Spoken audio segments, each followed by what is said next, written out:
Roy, are you all right, fella? Let's play ball.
First base open, and they will walk Gibson, I believe, with Harris coming up. It figures they'll take the bat right out of Gibson's hand. And now Dick Williams is going to go out there because Kennedy held up 4 fingers and then went out to the mound. Well, let's see. I've had good success. You want the infield in on him? No. No. Halfway? Where you going? I mean, I've got to cut out. I got to cut. You mean you're talking about striking him out? Yeah. You know what's interesting? Kirk Gibson made his major league debut, his very first at bat in the big leagues, against Goose Gossett. That's a great way to break in. And Gossett struck him out on 3 pitches. Blew him away, Sparky says. He don't want to walk you.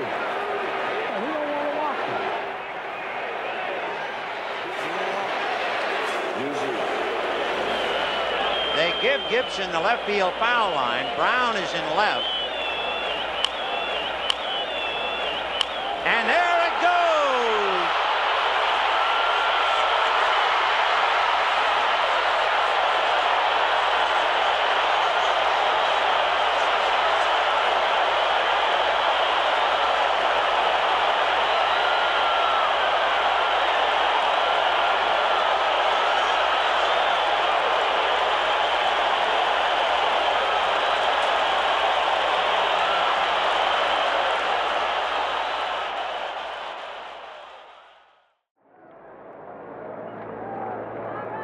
He's leaning, he's going, and the pitch skitters away from Carter. So Gibson in at second, and he comes up hobbling. And Kirk Gibson's shaken up, and here comes Charlie Strasser. It looked in that it could be a different injury. It looked like Kirk slid late into the bag. And it's just consummate Tommy Lasorda's got to be saying, what in the world could go wrong now? And a brutal reaction from the crowd as well, as several thousand cheer. Right. Ridiculous. We're going to keep in mind the left leg is the one that hurts. Let's see if we can see. Oh, it looks like he catches something, or I think he just pulled something. Again, the tendon was behind his left knee, and it looks like right before he gets to the bag. You won't see it from this angle. We run that back, that first angle, I think you will see that about maybe 3 steps from second base, he kind of jumps in the air because I think he pulled something. And he may have irritated it even right more. There, right yeah, right there. That was it. And may have irritated it even more on the slide by jamming that left leg into and now over the bag. The Oakland Athletics showed no mercy on their counterparts in 1988 as they stormed to a team record 104 victories. 64 of those wins were saved by Oakland's bullpen, a major league record. And taking it all in greater numbers than at any time in Oakland history, were the A's fans. Under the quiet, astute leadership of Tony La Russa, Dave Stewart went from cast-off to the American League's only back-to-back 20-game winner. And Dennis Eckersley emerged as the game's premier stopper with an incredible 45 saves. But the big story in Oakland in 1988 was the bats. Big bats, wielded by big men, who, as the season progressed, would celebrate their biggest hits with a bash. I was in the Coliseum late one night when my eyes beheld an awesome sight. An A's home run had begun to rise when suddenly, to my surprise, he did the monster bash. It's a ballpark smash. It caught on at a flash. He did the monster bash. Lansford and Parker then joined the show. They're calling this lineup Murderer's Row. Canseco, Henderson, Steinbach too. When you come to the park, tell them Tony sent. And do the bash. And do the monster bash. It's a ballpark slash. It'll catch on in a flash. Do the monster bash. And there was no question that the biggest basher of all was Jose Canseco, a man who, through a rare combination of strength and speed, established a new major league plateau. Here's a high drive. That might be number 40. It's on the way, and there she goes. Number 40 for Jose Canseco. He's running. There's the throw. Number 40.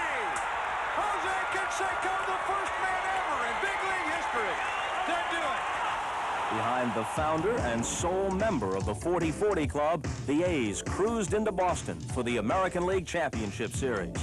Simply put, the A's quickly put the Red Sox away. Canseco connected for 3 home runs. Dennis Eckersley had 4 straight saves. And the A's confirmed their reservation in the World Series with an oh-so-clean 4-game sweep.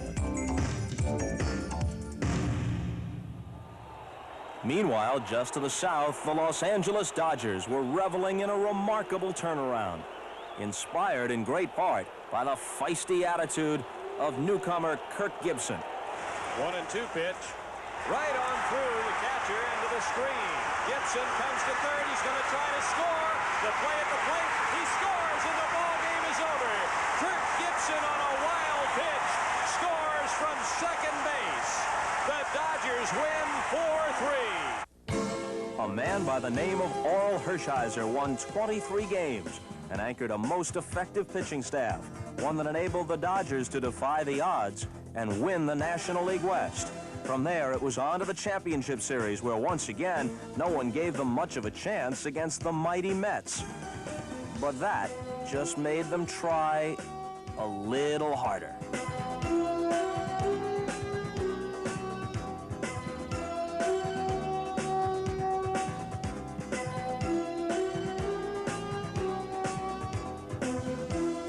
The playoffs were historic in that they bore witness to some rather sticky situations. Pine tar discovered in the glove of the Dodgers' top reliever, Jay Howell, forced Howell's unceremonious exit from Game 3. But above and beyond the controversy, it was mostly a series of last-gasp heroics. Mike Scioscia's dramatic 9th-inning home run off Doc Gooden was the turning point in Game 4, with Hershiser incredibly recording the save in the bottom of the 12th. That kind of selfless attitude forced the series back to Los Angeles, where in 7 games, the Dodgers sent the Mets and the experts packing.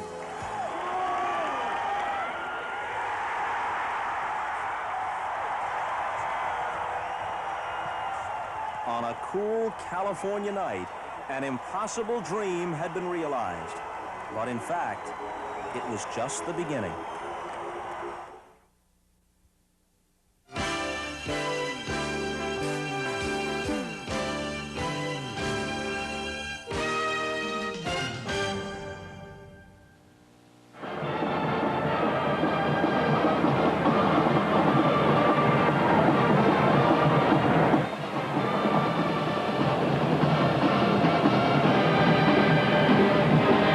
lovely day in Southern California. The temperatures got into the 80s, now in the 70s, 5 p.m. local time. Blue skies, bright sunshine, and the World Series. Hi, everybody. I'm Vin Scully, along with Joe Garagiola. Welcome to Dodger Stadium for Game 1. Well, if David slew Goliath, which was the atmosphere here when the Dodgers beat the Mets, they're going to have to do it again without Kirk Gibson.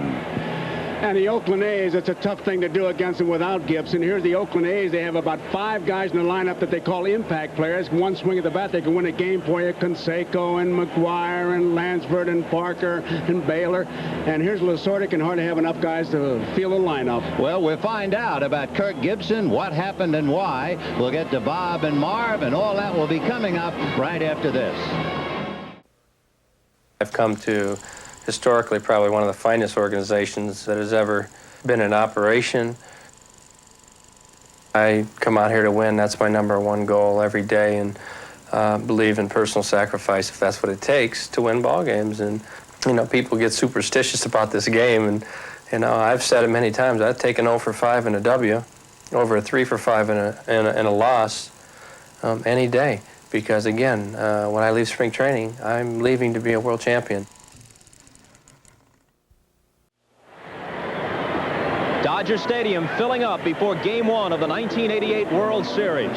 Hi, everybody. Bob Costas along with Marv Albert. First item of business, Kirk Gibson will not play for the Dodgers. Bothered by the right knee and the left hamstring, the knee more so. But in any case, he won't even be introduced tonight. We assume that means he's not available for so much as pinch hitting duty. Mickey Hatcher moves from first base to left field. Franklin Stubbs will start at first. Kirk Gibson out for the Dodgers. The starting pitchers, Dave Stewart, 21-12 for Oakland.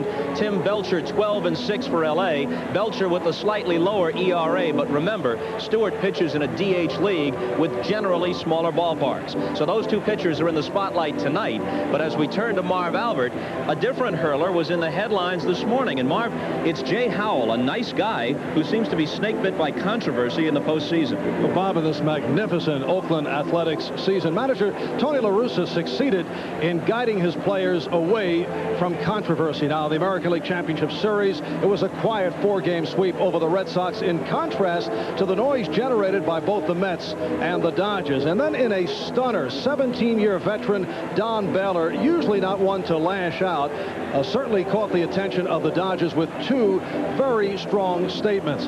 First, he said he preferred to play the Mets for the World Championship because they were the best team based on their 100 wins during the regular season. And then he took aim at Dodger reliever Jay Howell. Baylor said Howell couldn't handle pressure when he was in New York with the Yankees. I know, I played with him. He also indicated Howell deep down was pleased about being suspended in games 4 and 5 in New York because he didn't want to be pitching at Shea with all those people screaming at him. I talked about all this with Oakland A's manager Tony La Russa. The biggest point is that, you know, Don has a right to make his individual comments. As I told a couple of guys, if Walter Weiss had said that, I'd get him in my office and say, Walter, apologize because you don't know what you're talking about. But Don had, he has earned the right to speak his mind. I think the important point, though, Marv, is that the manager speaks for the club. And the Oakland A's have a lot of respect for Jay Howell. One of our strategies is believing he's a good closer. Keep him in the bullpen. Don't let him in the game. And the one-time Oakland Athletic Jay Howell was visibly upset by the comments made by Don Baylor. I talked about it with Howell. I read today in one newspaper, and all I've got to say is just because Don says something about me doesn't mean I've got to say anything about Don Baylor. Don and I had, we were teammates in New York, and we were friends, and we're still friends. I don't think that that it's necessarily accurate, and I'm getting other reports that are saying that I maybe said something a couple of days ago, and he's responding to this. It's nonsense. Did you say something? Absolutely not. Absolutely not. So you're shocked by all this? Oh, yeah. Yeah. What is happening with you during postseason play? The David Cohn newspaper column where he takes a swipe at you, then Bart Giamatti with the suspension, and now this. Everything. Well, I felt the same way with David Cohn. I didn't say anything. I didn't have anything to say about David. And really, all I want to do is just go out and play baseball. And, my wife tells me, she just says, you're a tabloid king, and, that you ought to just get out there and play. So I'm just looking forward to playing in the game, and all this other side stuff. You know, I wish it would just be the end of it. I want it to be the end of it. There's not any regrets. I just regret that it hit Jay Howell in the wrong way, that it was not intended to hurt any player. I think anybody ever played with me know that I'm a player's player. What about the statement, though, that you don't feel that good about the Dodger organization? You had alluded to the fact that there's a certain Dodger feeling that seems to bother you. Well, when you play 6 years down in Anaheim, you know, it's beat over your head day in and day out that you're the second team in town. And I kind of resented that we're all major league players, supposedly, but they always look down on the American League. And when you play down south for 6 years, you get enough of it. So a mini feud has emerged. The catalyst, an unlikely source, the usually reserved Don Baylor of the Oakland Athletics. Now, reserve would not be the calling card of Dodger manager Tom Lasorda. When we return, Bob visits with Tom in a catered affair. Tom Lasorda has never missed a meal. He's postponed a few, but he never missed any.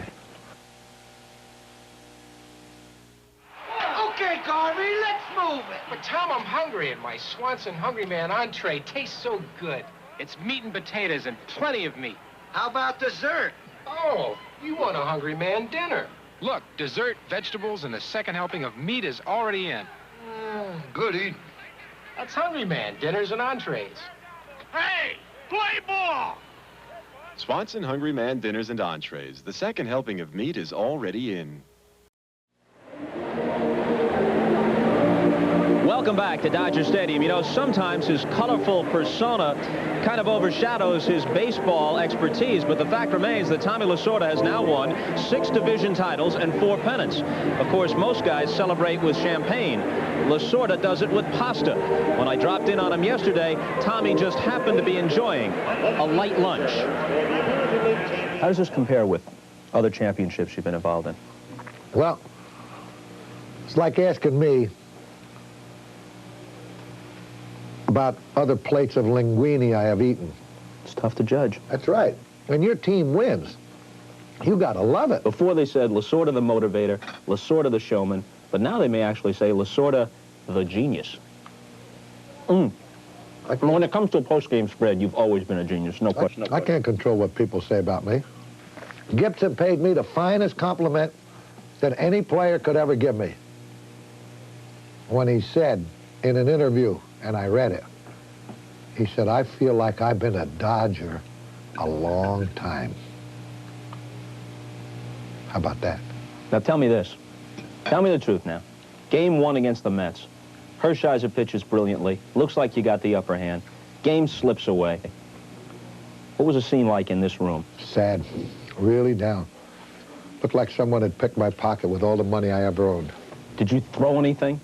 Break anything at that game? Yes, I did. I'll be honest with you. But not a plate of valuable food, right? Never do that. I mean, that's a waste to throw something like that. Never, ever throw food. Mark used to do that. And other managers, they overturn the clubhouse spread after the game, and that's a sacrilege, Tom. I'll throw chairs. I'll throw cabinets. I'll throw lockers. But I will never, ever throw a particle of food away. If it got to a 7th game, would you consider coming back with Hershiser on 2 days rest? Yes. If Bulldog wants the ball, Bulldog will get the ball. You concerned about Tudor not working for a week and a half, 2 weeks before he gets the ball again in Game 3? I don't think so. Tudor's the kind of guy that could go out there and still have good control with that amount of time. But if I don't pitch Tim Belcher tomorrow, which means he won't pitch until next Tuesday, I think the time will affect him a lot more than it will affect Tudor. All right, now manja. Good. You know what happens to me a lot of times? When I eat, I don't get full. I stop because my arms get tired. And what my problem is, I'm bending at the elbow. I got to start bending. Look, at the wrist. Well, Marv, Tommy told me that the only time a loss was devastating enough to cause him to lose his appetite actually was that Game 1 where it slipped away in the 9th against the Mets. But I was told that Tom did come back very, very strong in the eating department the very next day. He did bounce back. Yeah, he was able to rebound and more than balance the scales with a huge breakfast the next morning. And when we come back, we'll get the introduction of the starting lineups for both the Dodgers and the A's. Stay with us as the World Series pregame show continues.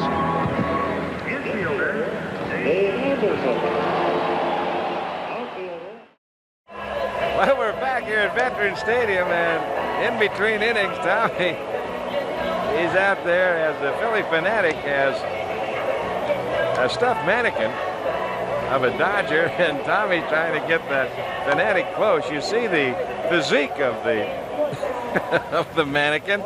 Tommy's a little bit hot, I think, as he's going to move that over now. Look at him go. Now he he says, "You don't make fun of me or my ball club." Oh, what a Dylan. They threw a ball at him. Oh, boy.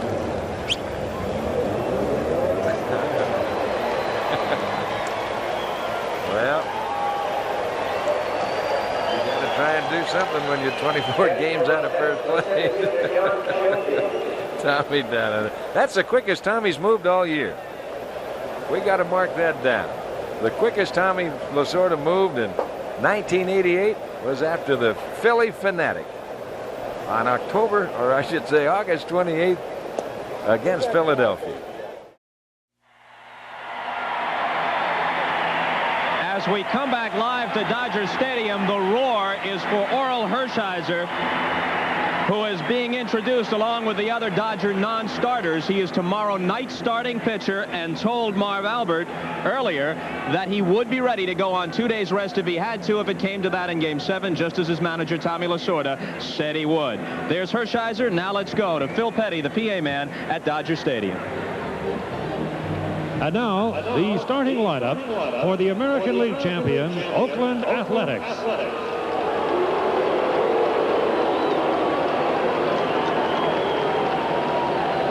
The manager, Tony La Russa.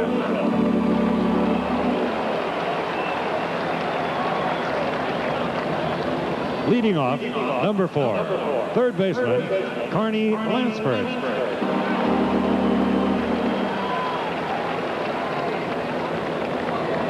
Batting second, number 42, center fielder, Dave Henderson.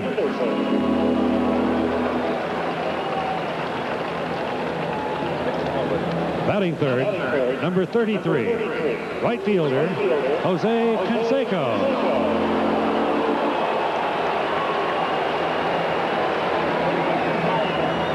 Batting fourth, number 39, left fielder, Dave Parker.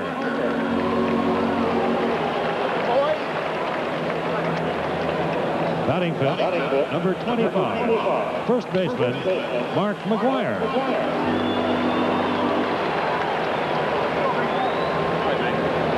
Batting sixth, number 36, the catcher, Terry Steinbach.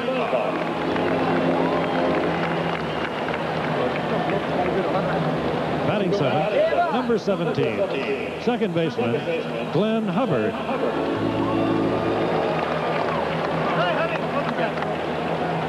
Batting eighth, number 7, shortstop, Walt Weiss.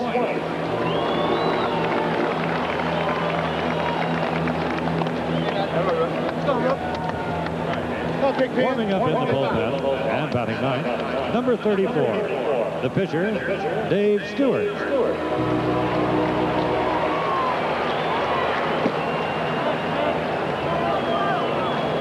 And now the starting lineup for your National League champion Los Angeles Dodgers.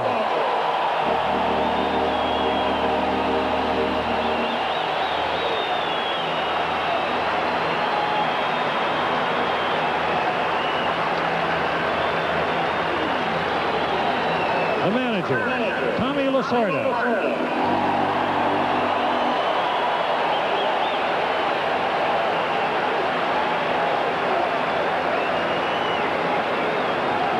Leading off, number 3, second baseman, Steve Sachs.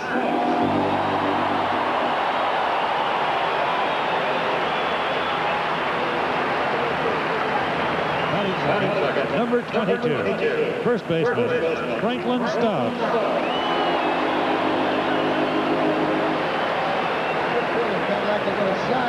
Batting third, number 9, left fielder, Mickey Hatcher.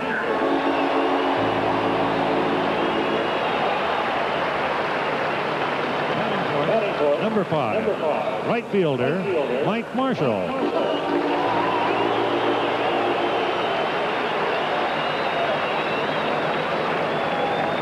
Batting fifth, number 31, center fielder, John Shelby.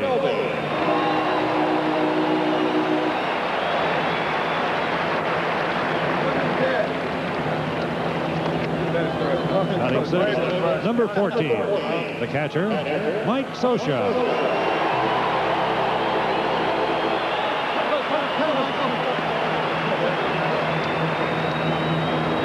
Batting seventh, number 30, third baseman, Jeff Hamilton.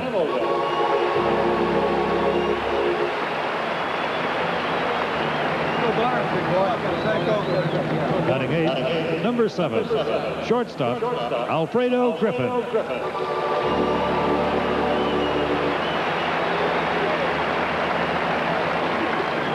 Griff, you want to beat these fuckers. Go down their line, too. Warming up in the Dodger bullpen and batting ninth, number 49, pitcher Tim Belcher.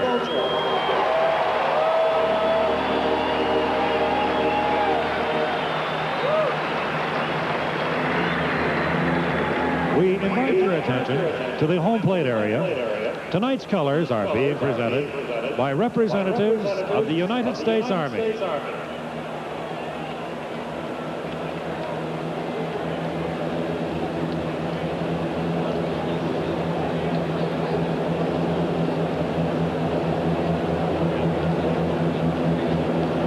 And now, to honor America, will you please rise for our national anthem to be performed tonight by one of pop music's rising young superstars, Debbie Gibson.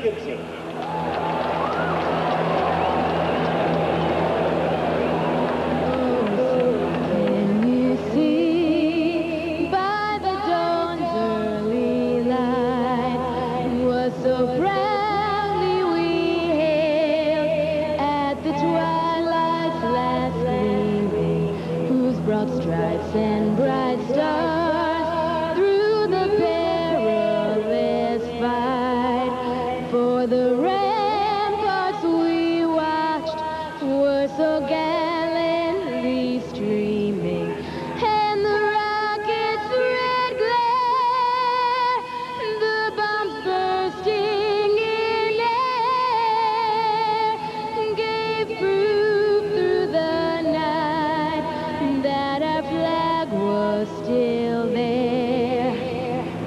Oh, say does that star-spangled banner yet wave o'er the land of the free and the home of the brave?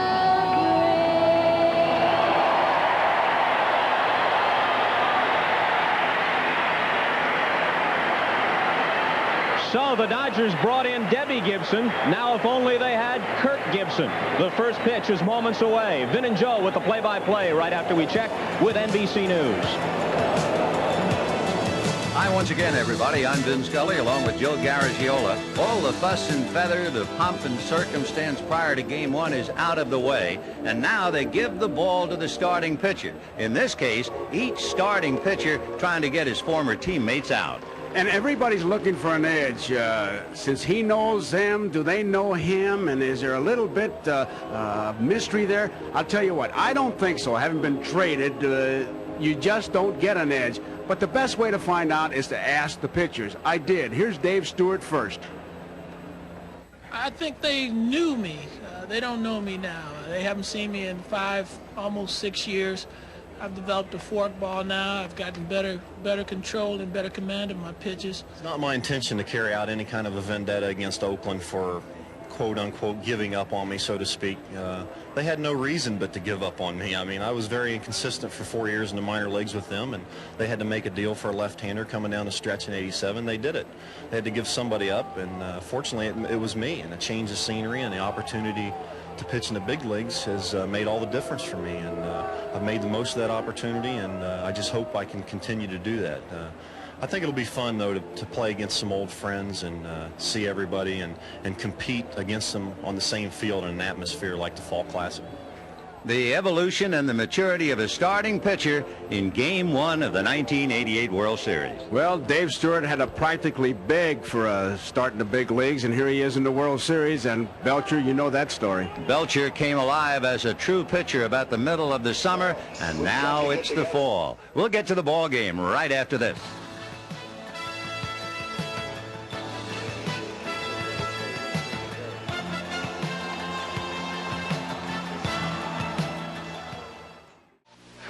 Enjoy baseball memories throughout the years by ordering your copy of the 1988 World Series souvenir program. Packed with more than 90 pages of features, facts, and photos on the Fall Classic, this program is truly a collector's item.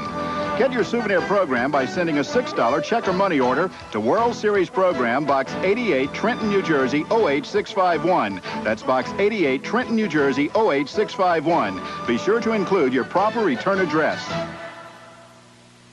The preceding message was furnished by Major League Baseball.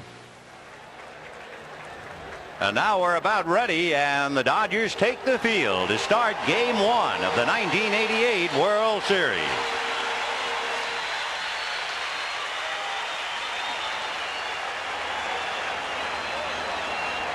It is ironic that the Dodgers, in waiting before the first ball to be thrown out, showed some highlights of the season and of the League Championship Series, and the bulk of the highlights, the dramatic contributions of Kirk Gibson, who will not be in the starting lineup and was not introduced. He was back in the trainer's room getting some aid. And if you're the manager, Tommy Lasorda, how do you feel about losing your biggest gun? And in my opinion, not to take anything away from Darryl Strawberry or Van Slyke or McReynolds, because if you're going to look at numbers, those guys have some good numbers. But you got to look at what a man does for his ball club. What would that club have done without him? In my opinion, I think Kirk Gibson should be the most valuable player in the National League. About 5 hours ago, Tommy Lasorda sat in his office, and he in all sincerity said, boy, these trainers are really kidding around. Are they loose? And we said, what do you mean? And he said, oh, they're telling me that Gibson won't play. He felt in his heart that Gibson would play, only to get the crushing news a little while later. And it's injury upon injury. We know about the hamstring. It's a knee. A knee hurts in the slide into second base in the League Championship game number 5. And there's no doubt about it. You don't look at the averages. What he does, he turns up that intensity level a couple notches on his ball club. And as far as whether he will appear, Kirk Gibson now is listed day to day. On the mound, a rookie to start Game 1 of the World Series. And in case you're interested, the 9th rookie to ever start the opening game of a World Series, Tim Belcher, a 12-game winner during the regular year. Big kid from Sparta, Ohio. And he will be facing Carney Lansford, then Dave Henderson and Jose Canseco. And the first thing about Carney Lansford any pitcher should know, he is extremely aggressive. And you have to be very careful on that first pitch. If you think you're just looking for the strike zone with Lansford, you're liable to be in trouble. Belcher's got a curveball tonight. He's going to find out in a hurry, because you're looking at a first ball fastball hitter. And he looks at a fastball for a strike. He doesn't look very often. He only walked 35 times during the year. Working in under the hands, 1-1. Carney Lansford, then Henderson and Canseco for a red-hot ball club. The A's have won 5 straight, 8 of their last 9 with Henderson on deck. All fastballs, 2-1. Belcher, like almost everyone, possesses a split finger. 2-1 to Carney Lansford. And that's hit down the right field line, slicing foul and dropped untouched. It's interesting that the Oakland A's do something that's really a throwback to the old days. They have a hitters meeting. And Jim Lefevre, Bob Watson, and all the hitters talk about what they're going to do. And they say, well, that's what they used to do when they were traveling by train, talking about hitting. And with Belcher, the thing they talked about was make him get the ball down. He pitches high, make him get that ball down in the strike zone. Well, he's 2-2 to Carney Lansford. And he's high. There are so many connections between Oakland and Los Angeles. Two of them are out in the coaching lines for Oakland. We'll get to them in a moment. 3-2 the count to Carney Lansford. Fisted foul out of play. The coaches for the Oakland A's: at third, Jimmy Lefevre. He was a 1965 Rookie of the Year for the Dodgers. Played in the '66 World Series. And over at first, Rene Latchman, who was a bat boy for the Dodgers and a ball boy back in 1960, even to '62 when Dodger Stadium opened. 3-2. Got him looking. Belcher has thrown a fastball in the mid-90s. 95, that last one. He's kind of pumped up, I would say. It's on the outside part of the plate. You try to keep that ball away, and he does a good job of it. The Tommy Lasorda got a jolt earlier with Gibson's sideline. Starts off in the right direction as Lansford strikes out. And here is Dave Henderson. Another first ball hitter. Fouled away. 0-1. I think you can look at that Oakland bat rack, Vin, and see those bats moving. These guys don't like the base on balls. No. One of the things about the A's, they are physically intimidating. When they come out on the field, you think maybe the Chicago Bears have arrived. 0-1.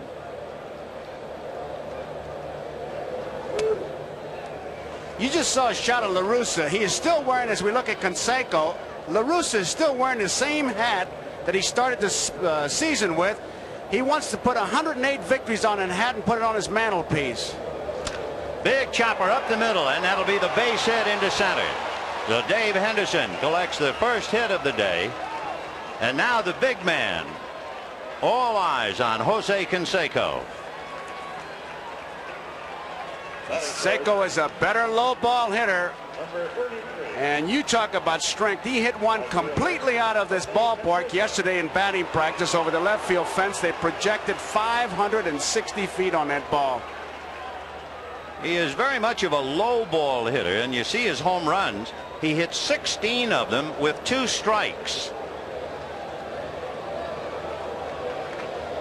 The plan, of course, ideally would be to jam him, but you can't do anything consistently against a good hitter. And he came in on the hand. That's where they'd like to go, but they can't live in there throughout, or he'll hurt you. He'll adjust to that, and you look at him and his swing. The bat speed is just unbelievable. He's got explosive strength is what he calls it, and Dave Parker really has an expression for it. 0-1. In on the hands again. That's where they're going to live, and it might have gotten that hand. Let's see, he's going to be awarded first base. They were going to pitch him tight, and here comes Lasorda now. He wants to argue it. This is the toughest call for an umpire. Hit the bat first or the hand. It's always one of those things you call right now, and that's it. What Tommy said is the ball hit the bat. That's why the ball went all the way back to the screen. See how he's gesturing to the screen. But I'm sure I've heard this argument a million times. Harvey saying it did hit the bat, but it hit his hand first, and how are you going to prove that?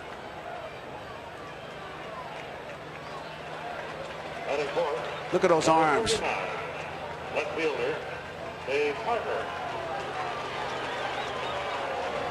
Now from another I'm angle. looking again.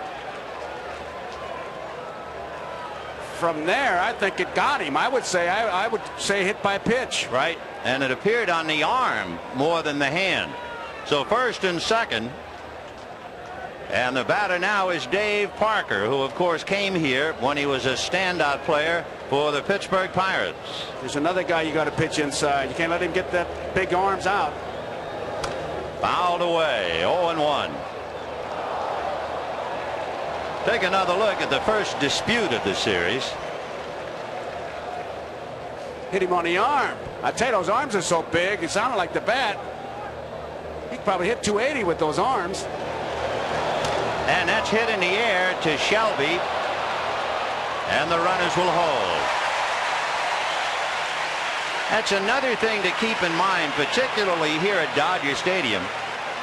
This is probably the toughest ballpark, certainly in the National League. If you're playing the outfield, if our center field camera took a shot in, it's like looking into a wedding cake. You don't just have an upper deck and a lower deck here.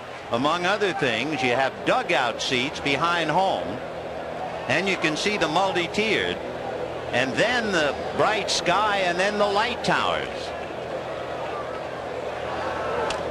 Fouled away by Mark McGwire, who went to school down here at USC and even played at Dodger Stadium as a member of the U.S. Olympic team in 1984. McGuire's a dead low ball hitter. He's more upright, and he's had to adjust because he got a lot of those let's get the first fastball over pitch last year for hit it for home runs. And he hits one foul and out of play. And Mark now in a hole, 0-2. Interestingly, he changed a bit. Last year he hit 21 home runs at home. This year, of the 32 home runs that he hit 12 at home. He's got 7 3-run homers and 1 grand slam this year. Boy, it is gum chewing time in the first inning. Henderson and Canseco aboard, 2 out. Kind of a showcase pitch in the count, 1-2. Joined us a little late. Dave Henderson bounced one up the middle with 1 out for a base hit. Canseco hit by a pitch. Parker made the second out. And Belcher working on McGwire. 2-2. They're trying to climb the ladder with him. McGuire's the kind of a guy who'll chase that high fastball, even the bad breaking ball. Belcher doesn't have that big curveball, but he's also, McGwire is, in that 2-strike approach to hitting where they just want to put the ball in play. 2-2. So now he gives the A's the base running advantage. Henderson and Canseco ready to go on a full count with 2 down. Runners go, and it is ball 4 to load him up. Tell you, Belcher's not changed speeds. He's throwing just a couple split fingers, and it's just going to be a matter of time if he keeps his pitching pattern up, because you can't keep throwing that hard and expect these hitters not to adjust. There really has not been much of a change of pattern at all. 1 curve, 1 change in that curve. I say it could have been a split finger. The rest is just fastball. He's rearing back and pumping. He has a great fastball, but it's like driving 80 miles an hour. After a while, it looks like you're going 30. You get used to it.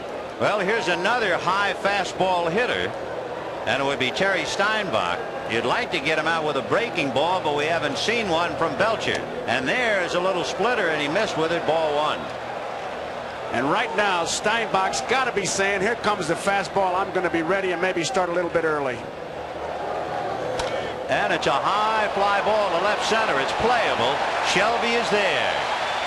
And the A's lead 3. And at the end of half an inning, A's nothing. Dodgers coming up.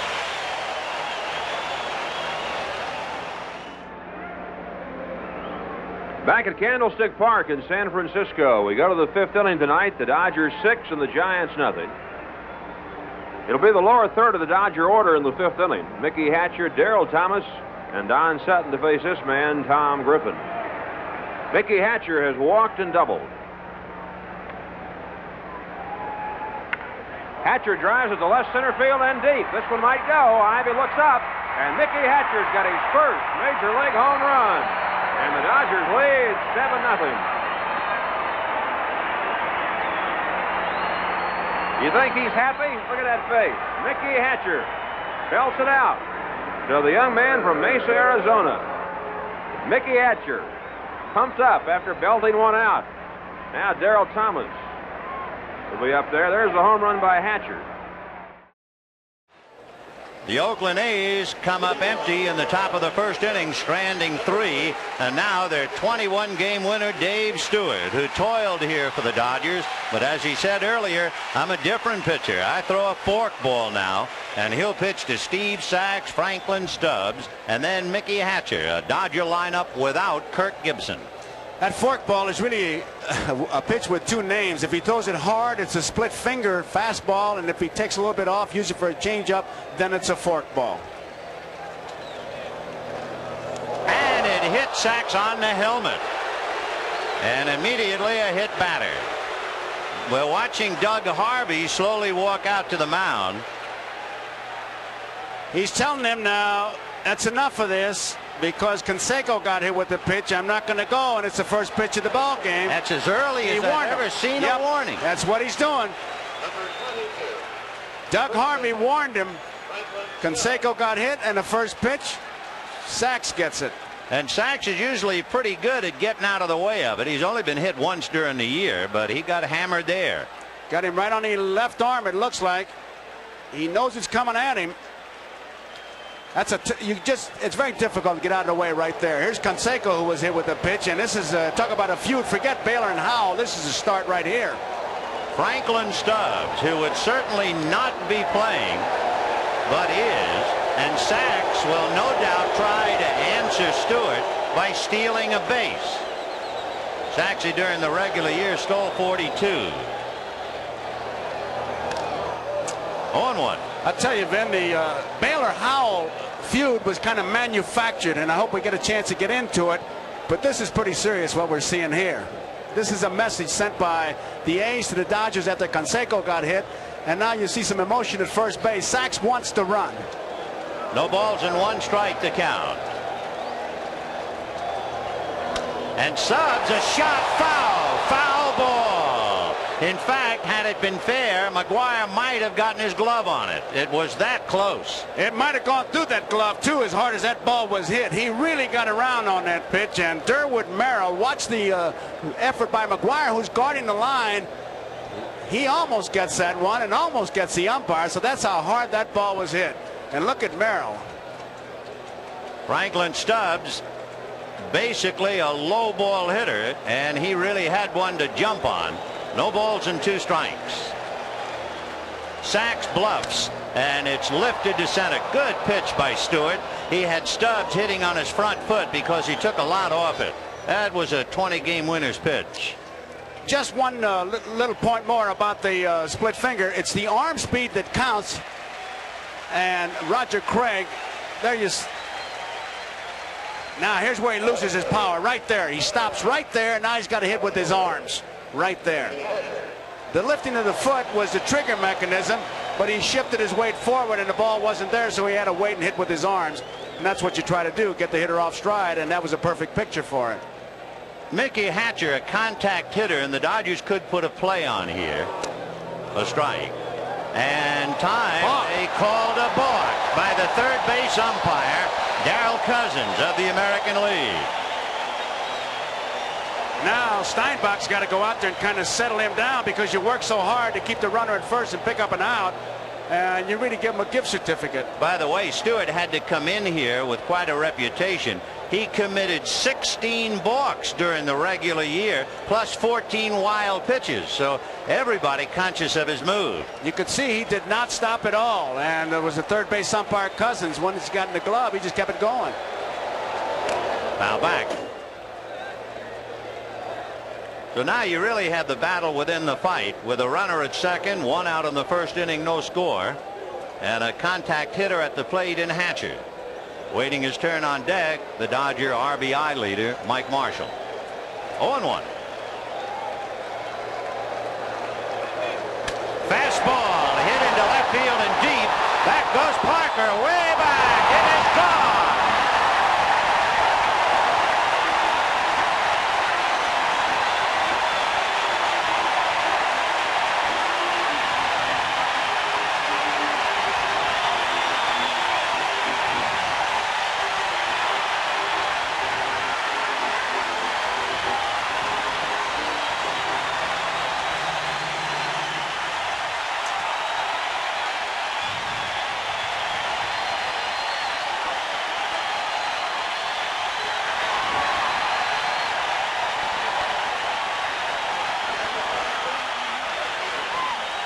Well, I don't know if the balk unsettled Stewart, but Hatcher hit one home run all year.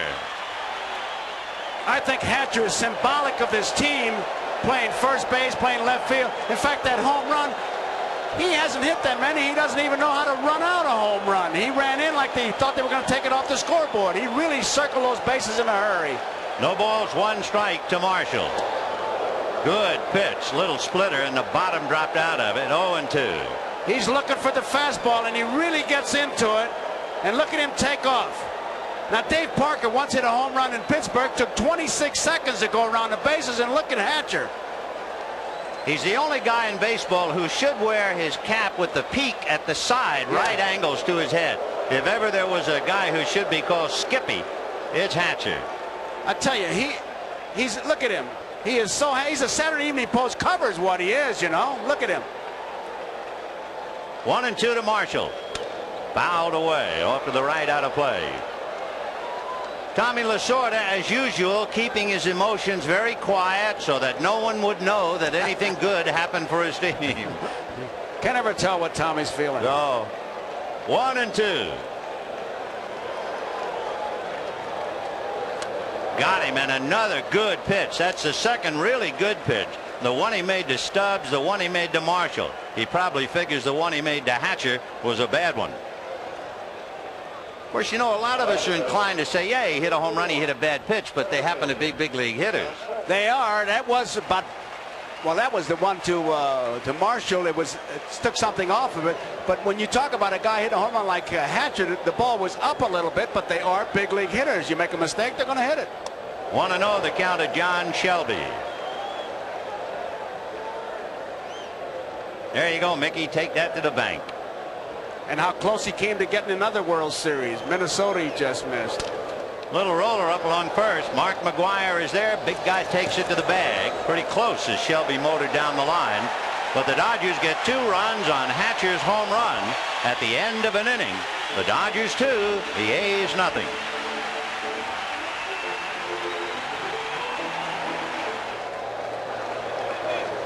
Fastball hit into left field and deep. Back goes Parker, way back. It is gone.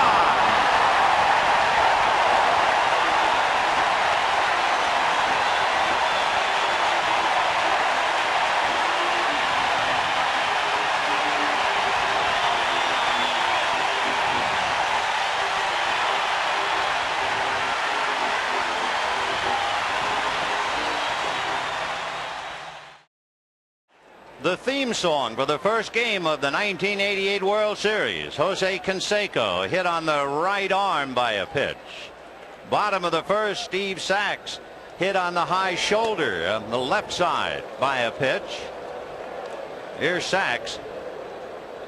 This is an answer is what this is. Now, whether the first pitch to Canseco was a message, it didn't make any difference. He's the big star, and Dodger pitchers answered it.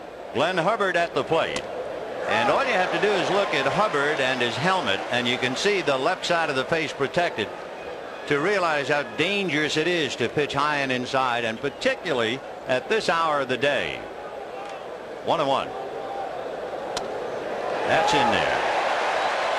Tony La Russa, whose ball club dismantled the American League as early as April. Lasorda's club took over the end of May. And that's probably hammered into left field for a base hit. By the way, in talking about Hubbard, you do have to salute his courage. He suffered multiple fractures around the left eye when he was hit in the face by a pitch during spring training. That's why he wears that protective gear. And you can imagine, after seeing Canseco and Sachs hit, the thoughts that went through Hubbard's mind, but he's a tough guy and promptly hangs in and singles to left. It's a 2-0 ball game, but you got a fella in that batter's box now can handle a bat, a contact hitter. They shorten up on him. La Russa, if he does play hit and run, this is the kind of guy he'll play it with. He likes to bunt from either side of the plate as well as he takes the strike, and he'll either push or drag a bunt, though he has to keep the corners tight on him. You see Socia taking a look at that bench. He gets his pitch outs called from the bench. Interesting thing too, now he's a switch hitter. I guess you could say, if you had to generalize, that a left-hand batter likes it low, right-hand hitter likes it high, but he's a switch hitter who likes it high from both sides of the plate. Yeah, that's it. It is an oddity. left-handed low ball hitter is a rule of thumb, and this guy both ways high. 1-1 on the corner. Mike really helped that call. You could see the way he caught that ball with that glove, just kind of not up or down, just kind of sideways and moved it in. Well, there's a quote of Walt's. A lot of people said we couldn't win this because we had a rookie. I guess they were wrong. You bet they were wrong. What a year he had. Walt Weiss at a Tuxedo, New York, Suffern High School and the University of North Carolina. It's 2-0 Dodgers, top of the second. Glenn Hubbard, who drove the Dodgers crazy when he was with Atlanta, at first base, 1 for 1 in the series. In there, and the bottom dropped out of that pitch. That's the best pitch that Belcher has made tonight. He's been thrown at 90, 95 mile an hour fastball, and that one was an off-speed pitch. See what it does here. Number 34, the pitcher. That looked like a splitter. You It sure can see was. that. That sure was. When you see that thing break like that, that's what it was. You Here can it see it. comes.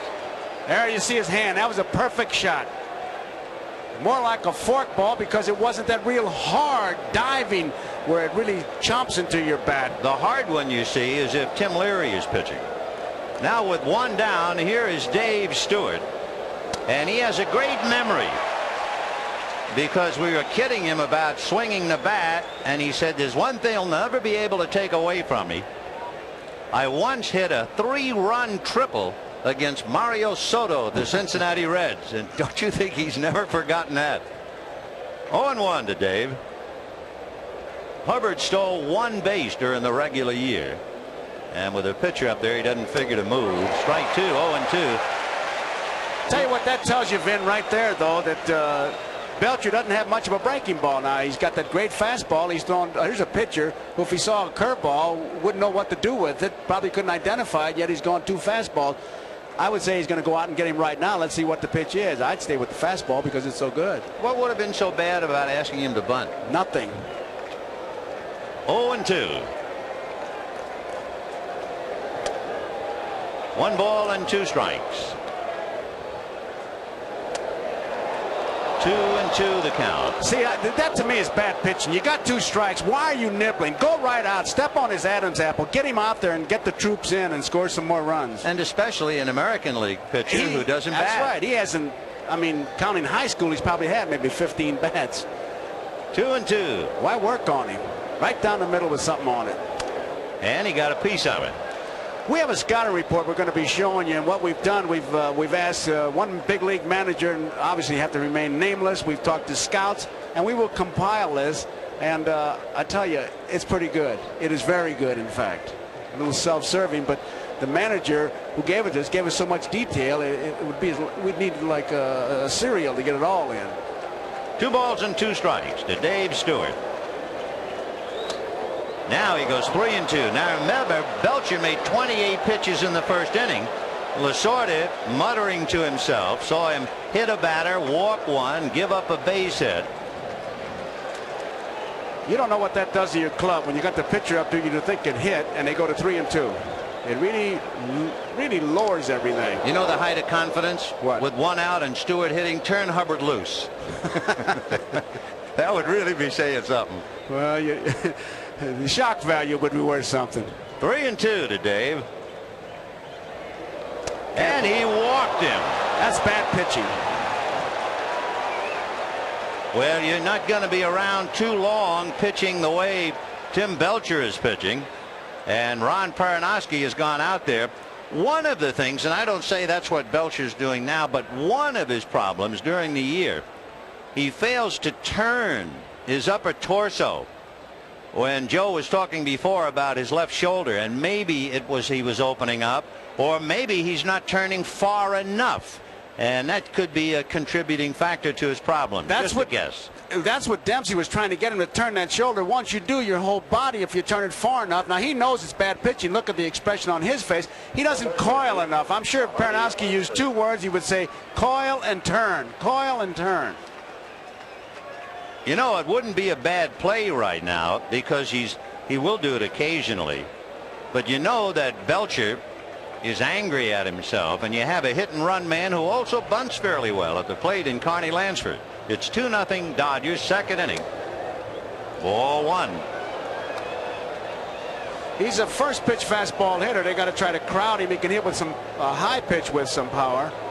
And I tell you, you don't give that good curveball in the strike zone, he'll hit that. But Belcher does not have that good a breaking ball. Fastball, and he was late getting around on it. 1-1.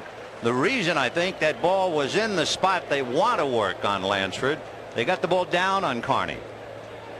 But I tell you, when you go around the second time and you see nothing but fastballs, you can crank up that bat a notch too.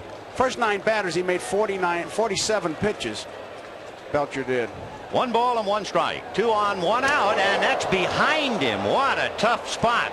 And thank goodness that Lansford did not instinctively back away, or he would have backed into it. That's just complete wildness. There was nothing there. He overthrew that ball, and that is really dangerous because instinctively you back up, and that's how you get beaten. He just was thrown so hard he didn't know what to do. And Socha makes a good play in keeping that ball from getting by him. You know, one thing we really should remember is that's a rookie pitching in the first game of the World Series. He just overthrew that ball, and you could see, I mean, that was complete fear on Carney Lansford's face, and I don't blame him. 2-1. And he throws a breaking ball, a slider away, and now he's really in trouble, and the telephone is ringing in the Dodger bullpen. He has to vent because he's got nothing going but a fastball, and of course it's a 90-mile-an-hour fastball as we look at Larry, but here's a fastball pitcher against a fastball hitter, and you know he's got the hit sign. 3-1 to count. Fastball. As a catcher, there's not very much you can do. You can set a target and then just hope. That's about it. What you want to do is light candles in a spot like this because you're not thinking. You just hope that he throws it hard enough to get it by him. You have no pitches to work on. Now La Russa is telling the runners what he wants have done by them. Stewart's got to watch Hubbard. For me, I'd hold him. 3-2, 1 out, second inning, 2-0 Dodgers. Hubbard and Stewart out on the lines. And he's walked him to load the bases again. He got out of it very fortunate in that first inning because Steinbach had a pitch to hit and he just didn't hit it. And now you got Henderson coming up who hit a breaking ball, bounced it up the middle, but Belcher has not had anything but a fastball. So Dave Henderson coming up with the bases loaded. Hubbard at third, Stewart at second, Lansford at first. 1 out, second inning, and the Dodgers leading 2-0. And Leary throwing back of Belcher. And Henderson will be looking for his favorite pitch, a fastball. And it was a hard slider away, ball 1. And they'd best call time because Socha's going to have to go out there and really give him a quick lesson. Vin, if you were the hitter now, what you'd say is, look, he's getting nothing over but the fastball, and if he throws a slider and it's in the strike zone, I take it because it's got to be strength against strength, and look what you're looking at on deck. Mount Everest. Parker said that Stargell had a quick bat, but never has he seen a quick bat like this in strength. He said they only make one model, and they called it a Conseco. 1-0. Fastball fouled away, and the count 1-1. A lot of room in right center. Off speed, and he missed. 2-1. Belcher trying to defuse a bomb here in the second. Fastball low, and now he's right on the edge, I'm sure, coming out. Right now he's got to throw the pitch that got him here, which was the fastball, as we look at Hubbard and Stewart and Lansford, and you got a fastball hitter against a fastball pitcher. Look out. 3-1. And that's in there. 3-2. Oh, but he spotted well on the outside part of the plate. Henderson struck out about twice as many times as he walked. Very much an offensive hitter. He had a big year. 3-2. Swung on and missed. He just reared back and pumped that one right by him. He knew it was coming. He got it and couldn't hit it. Jim Belcher is not or has not been a great strikeout pitcher. His high this year 8, and he did that 3 times. He has already rung up 3, and now with 2 down, the biggest confrontation of the night. The bases loaded, and Jose Canseco. 5 of the first 11 batters, he's had a 3-2 count. You talk about living dangerously.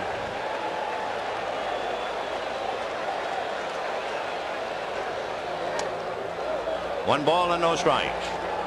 Hubbard at third, Stewart at second, Lansford at first. Canseco hit by a pitch in the first inning. This is a ball club. The Oakland A's scored over 800 runs this year. And there's a drive to center. Back goes Shelby to the wall. It is gone. Grand slam home run for Jose Canseco. And look where he hit it. Over the center field fence, a line drive. It didn't get up, it didn't get down, it just got out.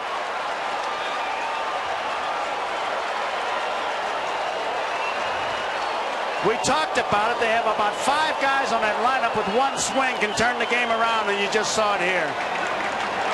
Jose Canseco makes Tommy Lasorda sit quietly, and that's quite a trick. It took a grand slam home run to do it, and did he ever smoke it?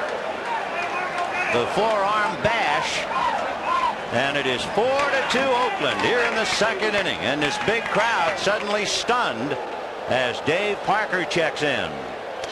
Ball 1. Belcher, by the way, is due to bat 4th in the second inning if he can get that far. You could see Canseco pointing that it was a line drive. I've never seen a ball. I mean, it didn't get up or down. Then it just went straight out. 2 iron. That's Bobby Welch coming over. 2-0 the count. That's on the hands, fisted foul off third, and it'll go out of play.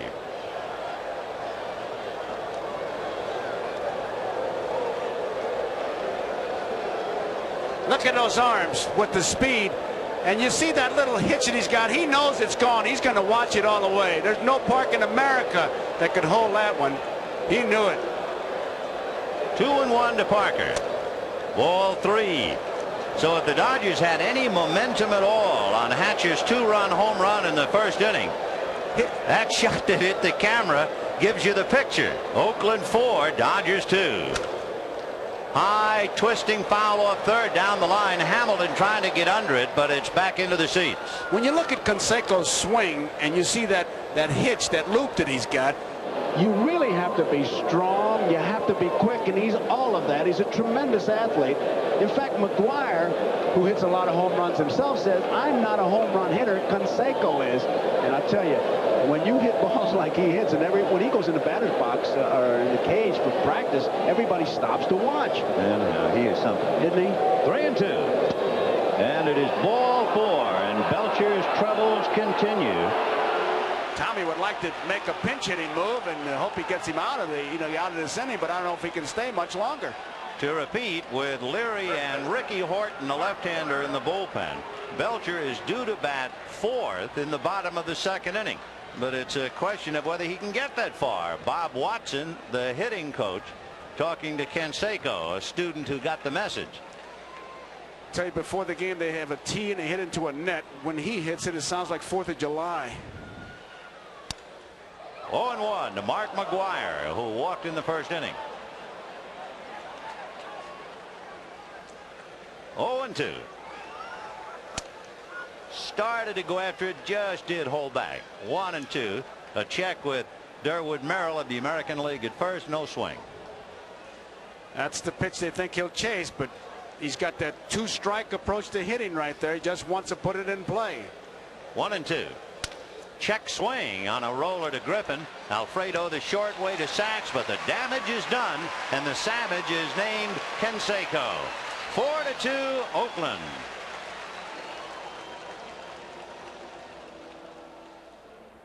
The 1988 World Series. Los Angeles and Oakland. The All-California World Series. And although the Dodgers had lost Kirk Gibson to injury at this critical time, well, the show must still go on. And on the mound for the A's in Game 1 at Dodger Stadium was Dave Stewart. His opponent, rookie Tim Belcher, who saw fit to send a subtle first-inning message to an Oakland team loaded with power. That message, don't dig in. And what a coincidence, for in the bottom of the first, the A's had a similar message to convey. And it hit Sachs on the helmet. And immediately a hit batter. We'll watch watching Doug Harvey slowly walk out to the mound. He's telling them that's enough of this. But this is pretty serious what we're seeing here. This is a message sent by the A's to the Dodgers after Canseco got hit. But unlike the A's in their at-bat, Mickey Hatcher had an answer. Swinging along with the left center field. Angled the track at the wall. May go. Home run for Mickey Hatcher. He runs around the bases like a wild man. And the Dodgers lead 2-0. He is one of the biggest characters in baseball. You never know what he's going to do. He's going wacky-do down there. And it's 2-0 Dodgers. When I hit it, I didn't think I hit it high enough. I knew I hit it good, so I went all out because I wanted to make sure I was in scoring position after Saxey scored. I could see that they weren't going to have a chance to catch it, and I just ran. And when I seen it go over the wall, I completely forgot about Saxey, you know, and I almost passed him up. But it was an exciting feeling, and that's something that's going to stand in my mind the rest of my life. Unfortunately for young Tim Belcher, the lead was short-lived as Glenn Hubbard led off the second with a sharp single to left. Then, batting for the first time all year, Dave Stewart worked an 0-2 count into a walk. This was not Dodger manager Tommy Lasorda's idea of a good time. And after Carney Lansford walked to load the bases, Jose Canseco did what he does best. Swing and a fly ball to deep center field. Back goes Shelby at the wall. Can't get it. Home run. Bases loaded home run for Canseco. Over 400 feet away. It's shot out of the ballpark. And it's 4-2 Oakland. Makes Tommy Lasorda sit quietly, and that's quite a trick. It took a grand slam home run to do it. And did he ever smoke it? Look at those arms with the speed. And you see that little hitch that he's got. He knows it's gone. He's going to watch it all the way. There's no park in America that could hold that one. He knew it. Here's that swing again. Now watch that bat kind of loop. Now he's busy with the bat moving it, and when he starts that swing, you really have to be strong to drop your arms and then bring them back up and hit them. If you hit like him, it's a trigger mechanism.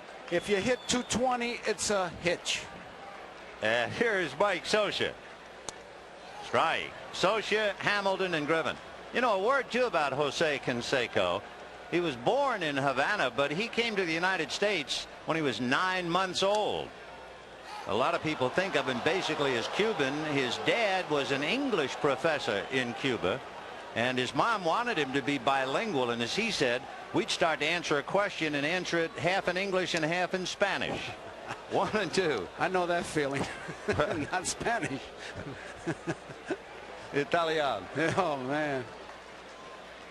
Scioscia, contact hitter with 2 strikes, and pops it up on the left side. Walt Weiss, 1 away. They're hoping to get a base runner because the bullpen is still busy for the Dodgers. As Vin pointed out, Belcher's the 4th place hitter. As we look at Leary, sort of kept him in to have him make a move. The only time Leary relieved in the league championship series, he really looked like a fish out of water. He has been basically a starting pitcher all year. So with 1 down, Jeff Hamilton the batter. You know, the 4 runs, it's a double hurt because you score 2 in the bottom half of the first. That's the inning you want your pitcher to shut him down. Not only does he not shut him down, they get the lead. Hamilton, with all of his numbers, the one thing you would least expect to have happen is for him to walk. He is up there swinging as he comes out of the dugout. I'm almost surprised he didn't get a take sign because Stewart is known for wildness, especially in the early innings. You're trailing by 2. He knows Lasorda wants to get a pinch hitter up there. Chasing the first ball, not good hitting. Or the second one. Well, he just will not take. Well, I mean, unless you put cuffs on him. I was going to say, there are ways of making him take. 0-2 to Jeff Hamilton. And, of course, that's a Dominican Republic approach because the Dominicans say, hey, you don't walk off this island. And on deck is Alfredo Griffin. 0-2.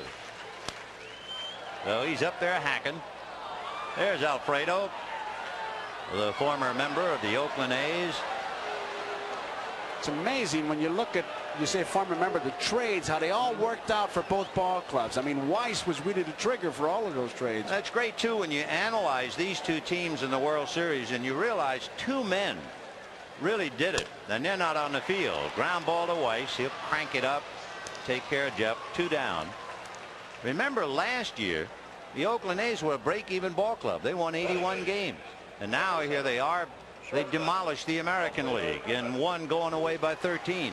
The Dodgers for the last 2 years had lost 89 games, and they wind up winning 94 and getting into the World Series.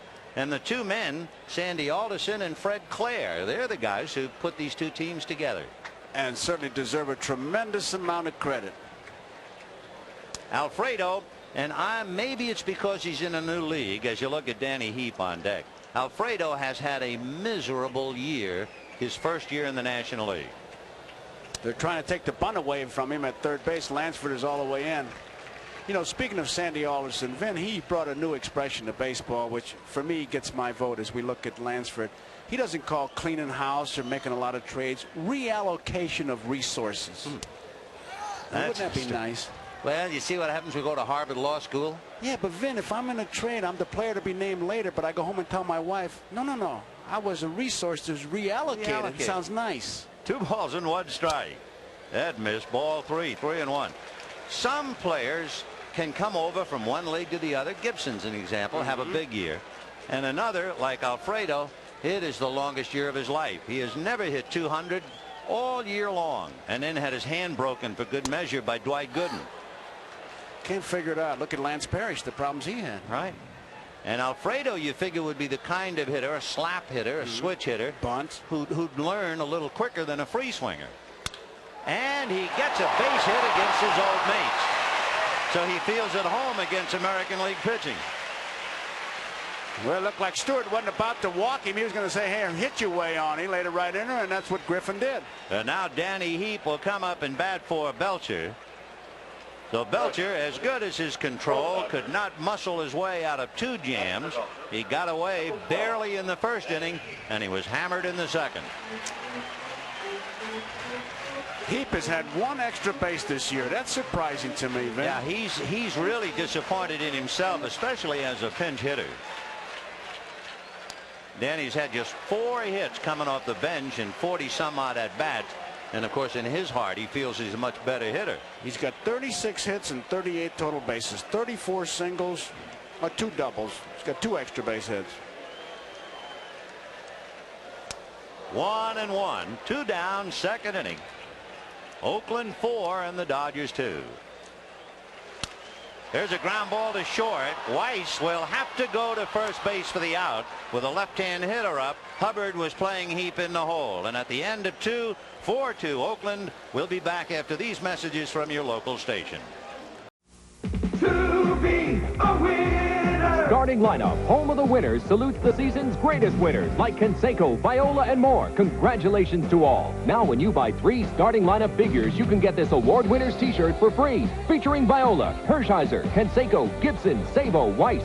You can send your name, size, age, and 3 proofs of purchase here for the free award winners t-shirt. Not in any store. Offer ends soon. Starting lineup collection. Each figure sold separately. The Goodyear blimp from Los Angeles. The pilot, Dr. Jim Maloney from Vienna, Virginia. A Goodyear blimp first appeared at a West Coast Series game in 1959 when the White Sox played the Dodgers. Piloted by Dr. Jim Maloney? I've heard of house calls. That's a tough way to do it. Where does he park it? Gee, here's Terry Steinbach to start it off. Ball 1. Steinbach flied to center for the last out with the bases loaded in the first inning. Terry will be followed by Glenn Hubbard and then Walt Weiss. Tim Leary is the new Dodger pitcher. Fastball and split finger. Leary won 17 games during the regular season, but he paid a price. He really was the 1988 edition of Mike Scott of Houston. He won 3 games last year, was very disgusted, and went to the Mexican League and pitched over 100 innings in Mexico to learn the split finger. Well, you add that 100 to the 228 in the regular season, and let's face it, whether he denies it or not, he had to get tired. And when he became tired, his mechanics changed, and suddenly he wasn't nearly the pitcher he was up until he was 6-1 in August. Hit a fastball off the glove of Hamilton, deflected to Griffin, no play. And boy, I tell you, if you were a scout, write it down. Did he have a turn on an inside fastball? Well, he missed with that pitch. What Leary wanted to do, I'm sure, get it in. We'll see the ball. He really drills it. And you can see Hamilton try to backhand it off his glove. But if you're going to, he tried to sidearm him, and that ball runs inside, but didn't run inside enough. He missed on the wrong side. You can see Hamilton giving like a bullfighter, and I don't blame him. Boy, that's a reaction position, and he had to react to keep him getting hurt. So Terry Steinbach turned a fastball inside out, and here's Glenn Hubbard. On the inside corner, 0-1. Now, you would think that Hubbard had hit and run a lot, but they don't hit and run that much. Now, he may be trying something. Sometimes when a guy's not swinging the bat a lot, a manager will start a play to get him to swing the bat, but Hubbard got a base hit his last time up. You would think he would be rusty. Remember, he missed the playoffs with Boston because of a hamstring pull. But he singled first at bat and hits one to the hole. He's 2 for 2. Steinbach to second. They'll hold him there. And so Leary, who did not pitch well in relief the one time the Dodgers used him against the Mets, is immediately in trouble here. And you got a guy up there who can bunt, certainly sacrifice, and can push or drag, probably one of the best in the major leagues. So the Dodgers are in trouble. Dodgers not looking for bunts. Socha kind of warning them a little bit. But Stubbs is back. If he drags that ball, he's got himself a base hit. Rolls one up along first, foul. Knocked down by Rene Latchman, and the count 0-1. You'd be bunting for a base hit is what you'd be doing, and give up yourself right here. He can handle that bat. Stewart would not exactly put fear into you in the on-deck circle like a Canseco would, but you want to keep it going. Playing back, Sachs and Griffin, I can understand, get the double play, but if I were Stubbs, I'd kind of protect a little bit. And he lifts one to left center. Shelby and Hatcher. It's Hatcher to pick it off, and the runners hold. One down, Dave Stewart coming up. We'll see now if they ask Stewart to bunt, basically to hope to move the runners along, but more importantly, to stay out of the double play. You want to get the top of that order up there, Lansford, that's for sure, and the only way you can do it is to stay away, and Stewart has to be bunting. You know, you talk about you want your ball players lean and hungry. Stewart never eats before he pitches. He says that he found that the nerves were too much for him, so he never eats. So we're looking at a hungry hitter. Now that's how baseball has really changed for me, I tell you. The fact that he wasn't around to bunt? Wasn't around to bunt. Of course, it's not just me. I heard McCarver and Palmer moaning the same way as I am. I mean, you got to keep the inning going. You know, if he could hit. 1 ball and no strikes to Stewart. Stubbs is still back. He doesn't have a thought of a bunt. And apparently not going to get one. 1-1. Now we'll see if he puts it on. La Russa and Bob Watson. I think if I were Lefevre at third, I'd holler, bunt. You know, spell it out. By the way, and I know this from the course of the regular year, it's not necessarily Lefevre hanging out the signs. La Russa will mix it up. He'll have Rene Latchman, the first base coach, do a lot of the signs. There's the bunt attempt, and it's going to go foul in the count 1-2. Well, that's all changed. It used to be that if a right-hand hitter would take his signs from the first base coach and a left-hand hitter would just take it from third base. But La Russa, and then you don't know what's happening on the bench. I mean, I've been on ball clubs where 2 guys down, like Dave McCabe might be given the sign, or the trainer might be given the sign, or somebody will grab a handful of dirt sitting out there like he's just watching the game giving the signs, because everybody's trained on that bench. And see if they have him bunting again despite the 2 strikes. Nope. And he's gone anyway. Yeah, that's strange. That's one of those plays where by striking out he kept the inning alive. If it's a ground ball, it's a double play. It was a good pitch on the outside corner. Now watch Stewart. He's bearing down like he thinks he can get a base hit, and he's really concentrating. Look at those eyes. He's going to hit it. He can't believe it. And all eyes watched him strike out. Oh, you got the ball catcher? I can't believe it. Isn't that a great shot? 2 on and 2 out, and now a different story. Carney Lansford struck out in the first inning and walked in the second. First ball hitter, but takes a splitter away. Ball 1, 1-0. We have a moment to point it out for historians. Carney Lansford is the 4th player in history in both the Major League World Series to play and the Little League World Series. Carney Lansford. Lansford, 5'1", 108 pounds. Solid wood on that, but the right fielder is coming over. And hauling it in is Lin Chen-Leung in right field for the Republic of China. One away, nobody on. Yeah, got beat by Taiwan. That's right. But in the Little League, who hasn't been beaten by Taiwan? It was the first time, his club, first time Taiwan had ever won in the Little League. 1 ball, 1 strike. Fastball chopped to the left of Griffin. Alfredo on the bag to end the inning. No runs, 2 hits and 2 left at the end of 2.5. A's 4, Dodgers 2.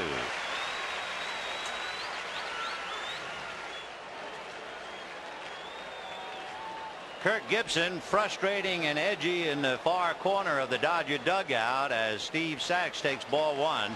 If you missed it, Gibson was examined by Dodger team physician Dr. Frank Jobe. Diagnosed Gibson as having a sprain of the medial collateral ligament and surrounding tissue in his right knee. Fly ball to right field, and Canseco is there. 1 away. To conclude the Gibson report, the injury sustained in Game 7 of the League Championship Series. The knee was injected with xylocaine and cortisone. He'll be re-examined tomorrow, and his condition is day to day. Problem with the World Series, ain't many days. That's right. You talk about a short series, you can get short in a hurry. Franklin Stubbs, who is playing only because Gibson is down, flied to center in the first inning when Stewart made a great off-speed pitch on him. 0-1 to count. There's that fork ball. You see it really go down off speed, and if he throws that 2 more times to Stubbs is going to be out of there. Went after a sinking fastball and a count 0-2. Stewart is the basic hard thrower. If the fastball is up, it has a tendency to be straight. But if he can get that fastball down, it does just what it did to Stubbs. That was a great pitch. 0-2. And Stubbs hits one down the left field line. Parker coming over near the line to backhanded for the out. And boy, that ball really carried. And he was overplaying Stubbs to pull. And Parker, it's a little job for him to get over there. I mean, it's almost like an adventure. He has only played 34 games this year in the outfield, so that's a good play for him. And in somebody else's ballpark. Say, he put a little excitement into that catch. Hatcher hits one foul off and will go into the crowd. 0-1. This, of course, one of the great moments for the Mickey Hatcher Marching and Chowder Society. It occurred in the first inning. 0-1. 1 ball, 1 strike.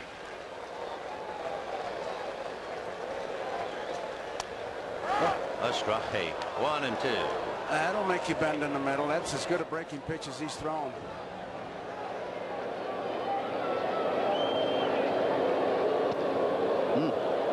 That'll drive you up the plate, too. 2 balls and 2 strikes to count to Mickey Hatcher. Here's where he wants to get him. He doesn't want to go to 3-2. Just shook him off. And that's popped foul off to the right. Steinbach and McGuire on the run, and it goes off the glove of Steinbach. Understandably, he took his eye off the ball to see where he was, and then he couldn't quite find it. I think it would have been an easier play for McGuire. He was coming towards it. Steinbach got near that dugout, and he really gets a little bit leery of it. Now, he'll take a quick peek here. There he goes looking. McGuire really coming at it, saw how far he was. I think he could have taken charge and probably made that play. He got too close to that dugout, and he said, I'm going in, and look out. Down he goes to protect himself. That's what you do. I don't know how anybody ever runs with shin guards. It's not that bad. Now, his shin guards, though, I started to make a mention. The last thing he does is fix it. It's been loose like that the whole inning. I'm surprised nobody told him the left shin guard was loose, and after he got down there, he fixed it. That strap was hanging down. 2 balls and 2 strikes to count. You know what I think of when I see a catcher run? Remember when you were a kid and the sole of your shoe came off and it would flap? Yeah. A lot of kids use that for a toy. Of course, now those shin guards are so much bigger. Ball 4 to Hatcher. And that, of course, is an ill-advised move for Stewart. It not only brings up the potential tying run, but it's the biggest hitter the Dodgers have now in the absence of Kirk Gibson, Mike Marshall, who struck out in the first inning. And this is shades of Gooden when he pitched to Socia after Shelby walked. That's bad pitching. Marshall hit 20 during the regular year. Way out in front. I was going to say his nature is such that he is a very anxious hitter. He will lunge, he will chase pitches, but when he does wait, then there's something magical. But it's usually the fastball. They've been getting on breaking balls. The last time was just 3 breaking balls, and he chased them. 0-1. Breaking ball, line to third, and Carney Lansford speared it. That's the best pitch he had to hit. He was lucky to get out of that. So the Dodgers leave Hatcher, and at the end of 3, 4-2 Oakland. We go to the 4th inning. Dave Henderson, Jose Canseco, and Dave Parker. 4-2 Oakland, and one slice down the right field line in the corner, bouncing and touched by a fan for the ground rule double. So Henderson is 2 for 3. And he has swung at the first pitch every time up. Now you would think, and I'm sure, I mean, we're not geniuses up here, that the Dodgers have a scouting report that says first ball hitter. Why give him a good ball to hit on the first pitch? And Henderson is very much a veteran of World Series play, not quite as much as Don Baylor and Dave Parker, but let's put it this way, with 2 hits tonight, he's had 18 hits, including 3 home runs in his World Series play. And he's bounced around. Like I'm one of those guys, they say can't hold a job. What a comeback player. Right. From 86 and last year, he was with the Giants, but you had to look hard to find him. And now here is the man. Canseco hit by a pitch in the first inning and then killed the ball in the second with the bases loaded. Not to mention what he almost did to our cameraman in center field. And that's about as hard as you can hit a ball. And this is a complete athlete. He can do it all. He can beat you with the bat, speed, glove, arm. Big chopper to the hole. Flagged by Griffin, who wisely goes to Sachs, who will run down Henderson. Oh, what a heads-up play. And he looked like he was going to go to third base, and Henderson with bad base running, he's got to let that ball get through that infield.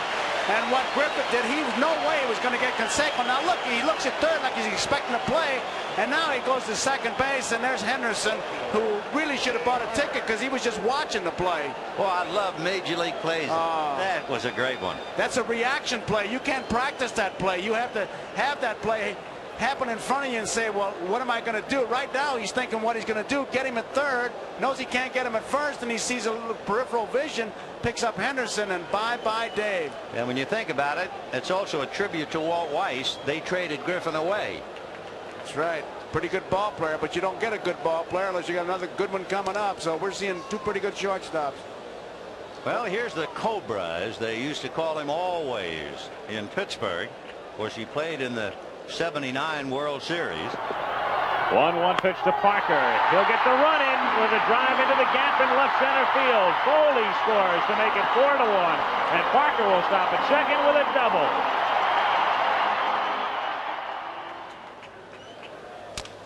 Little number to the right of the mound. Leary has to pick it up as it dies, and he has trouble finding Stubbs. Throws it down the line, and they're going to call Parker out for running inside the lane. Dave Parker will be out because he did not run in the 40-foot lane. Doug Harvey, the plate umpire, will explain it. I said that Leary was having trouble finding Stubbs, and the reason was Big Parker was running inside the lane, and he is out.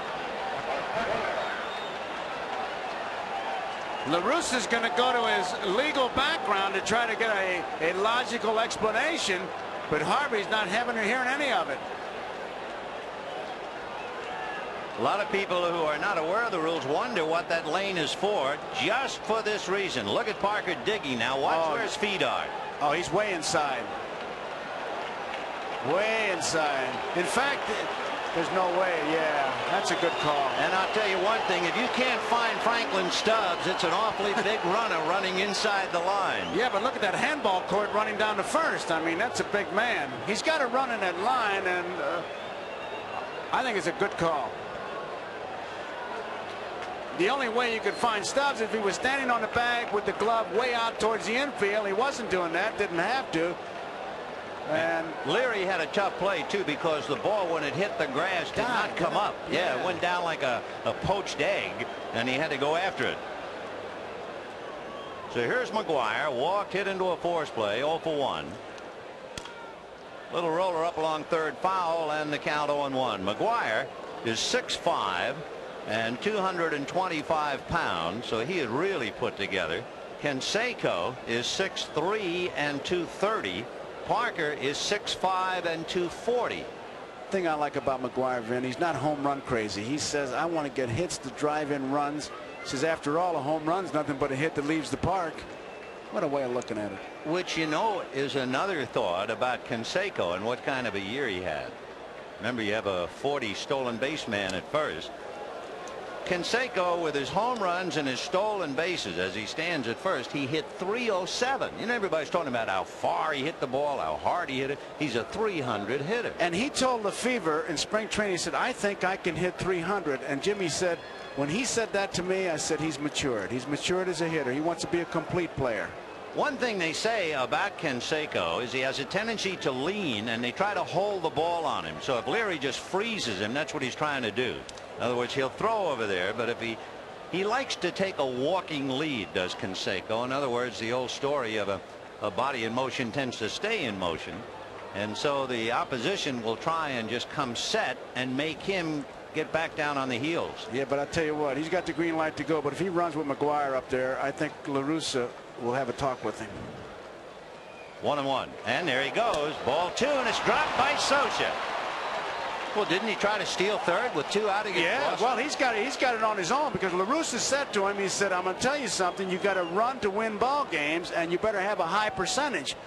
Now, Socha's got a pretty good ball to handle right here. He just doesn't catch it. He was ready to throw it with the one-hand grab, and he loses it. Canseco, Weiss, they all run on their own. Polonia's another one. Now they're going to take the bat out of McGuire's hands. They'll put him on. And that's why I say that when you steal a base, sure, you get another base runner, but you got a guy up here that can sock it, and you got Steinbach coming up. Sure, he's got some pop, but he didn't have that McGuire pop. I don't think that was a good play to steal right there. I'd want McGuire to swing. So remember, in the inning, Henderson opened up with a double to right. Canseco hit one to the hole. Alfredo Griffin and Steve Sachs made a good play to get Henderson. Then Parker was out on a number running inside the first base foul line. Now the stolen base and the intentional walk to McGuire. So at least for the moment, Oakland doing a lot of things and nothing has happened. Terry Steinbach flied to center and had an infield single. Steinbach was hit by a thrown ball leaving the batting cage and suffered a fractured orbital bone around his left eye. That's why he's wearing that helmet a la Glenn Hubbard. 1 ball and no strikes. Leary going to a breaking ball that time.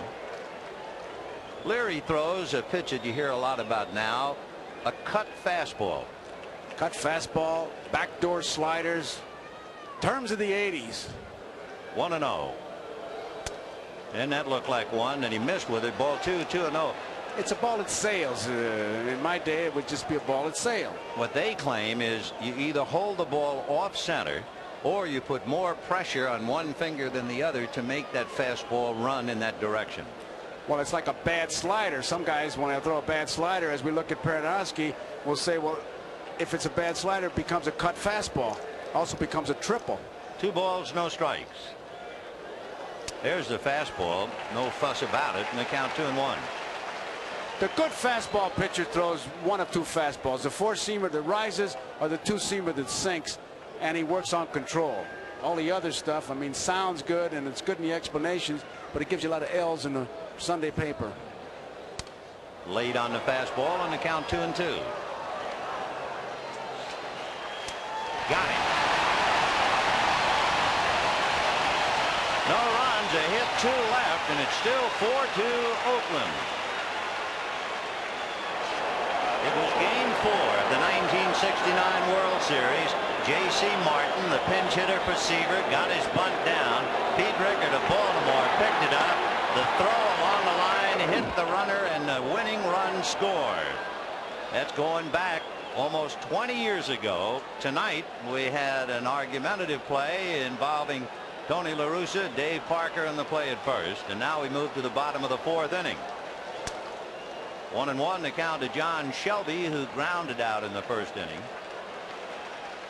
Shelby has a lot of trouble with that pitch, off speed and especially away, which is one big reason why he struck out 120 some odd times this year. Struck out 12 times in the league championship games against the Mets. Out there, but this time he got a piece of it. It's the breaking ball out there that gets him. 1-2.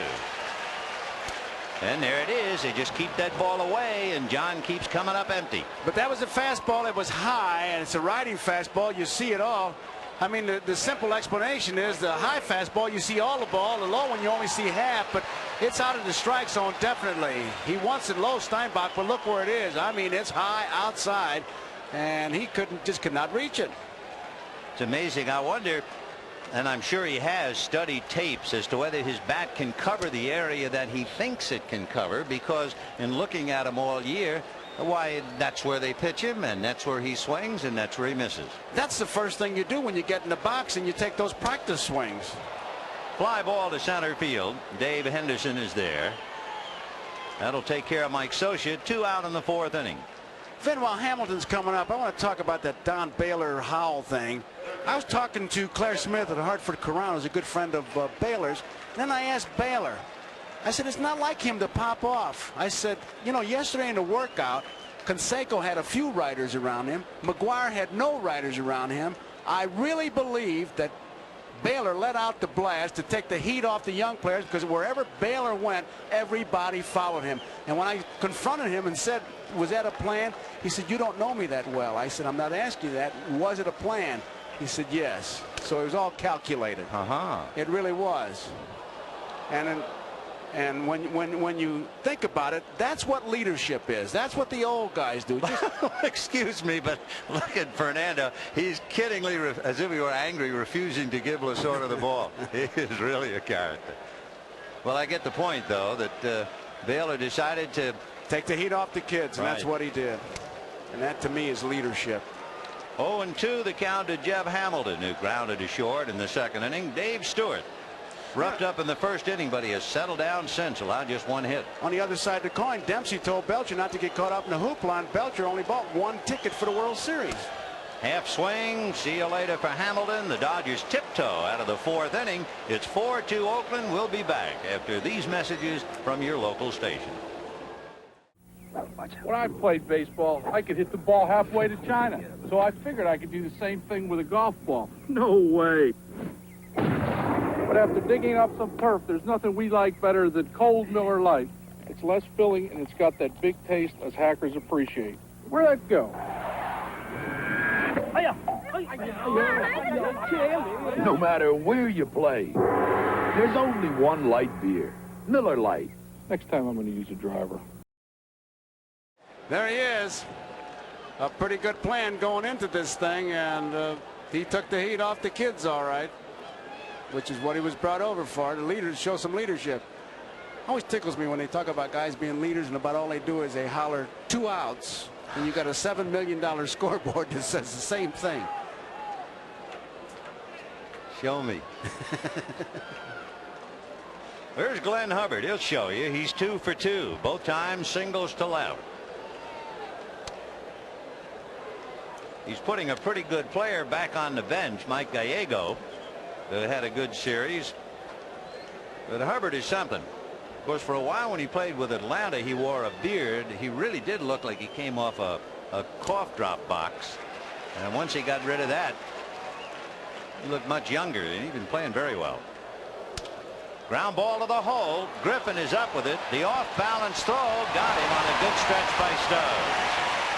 All in one motion. That's the amazing thing about him. He knew that Hubbard, not that fast, but I'd say a better than average runner. Now watch what happens here. All in one motion. He's moving, and just keeps right on going.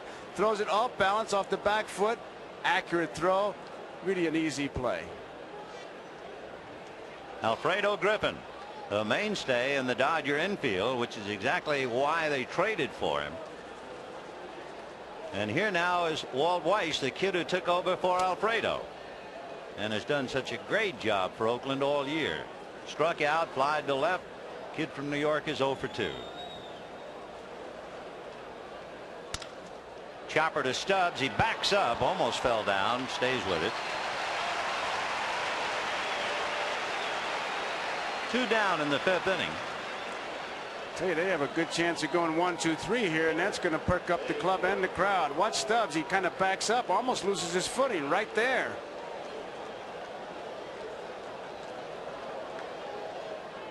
So Dave Stewart coming up and had one of the bigger at-bats in the game. And I know you're saying, oh, sure, but it's true. In the 2nd inning, he walked. And that eventually led to the grand slam home run by Canseco. You just don't expect an American League pitcher to walk in Game 1 in the National League ballpark, and it turned out to be a killer. 0-1. 2 base on balls in that inning. Base on balls, there's no defense against it. Canseco's going to hit the home runs. You're not going to stop him, but you got to do something about the base on balls. 0-1. Aha, tried to push one up along first. 0-2. So Stewart, who could only talk about that 3-run triple against Mario Soto, can now talk about his walk in the World Series. And the 4 generations of Stewarts up in East Oakland have to be thrilled. Homeboy is doing well. And he gives the hometown a lot back. 0-2.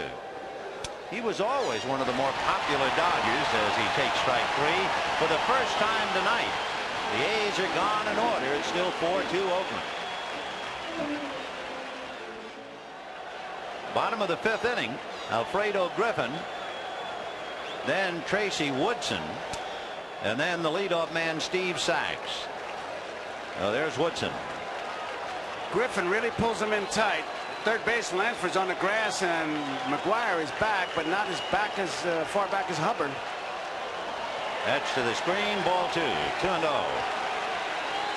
You might notice directly behind home plate in that white Panama hat, Mike Brito, and you can hit 300 with that cigar, but he is in charge of the speed gun, as he is all year long. 2-0.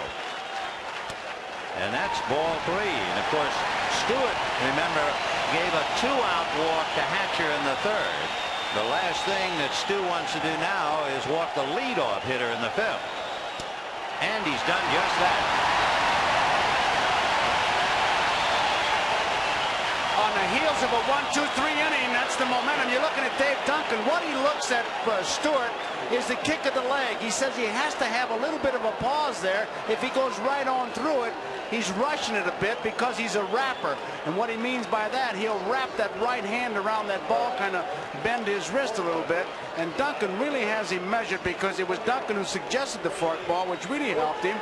And when you talk to Stewart, he says he's not only a pitching coach, it's more friend to friend when we talk. Tracy Woodson, who plays a little 3rd and 1st, hit about 250 for the regular year and was 3 for 9 coming off the bench. So here's the pinch hitter.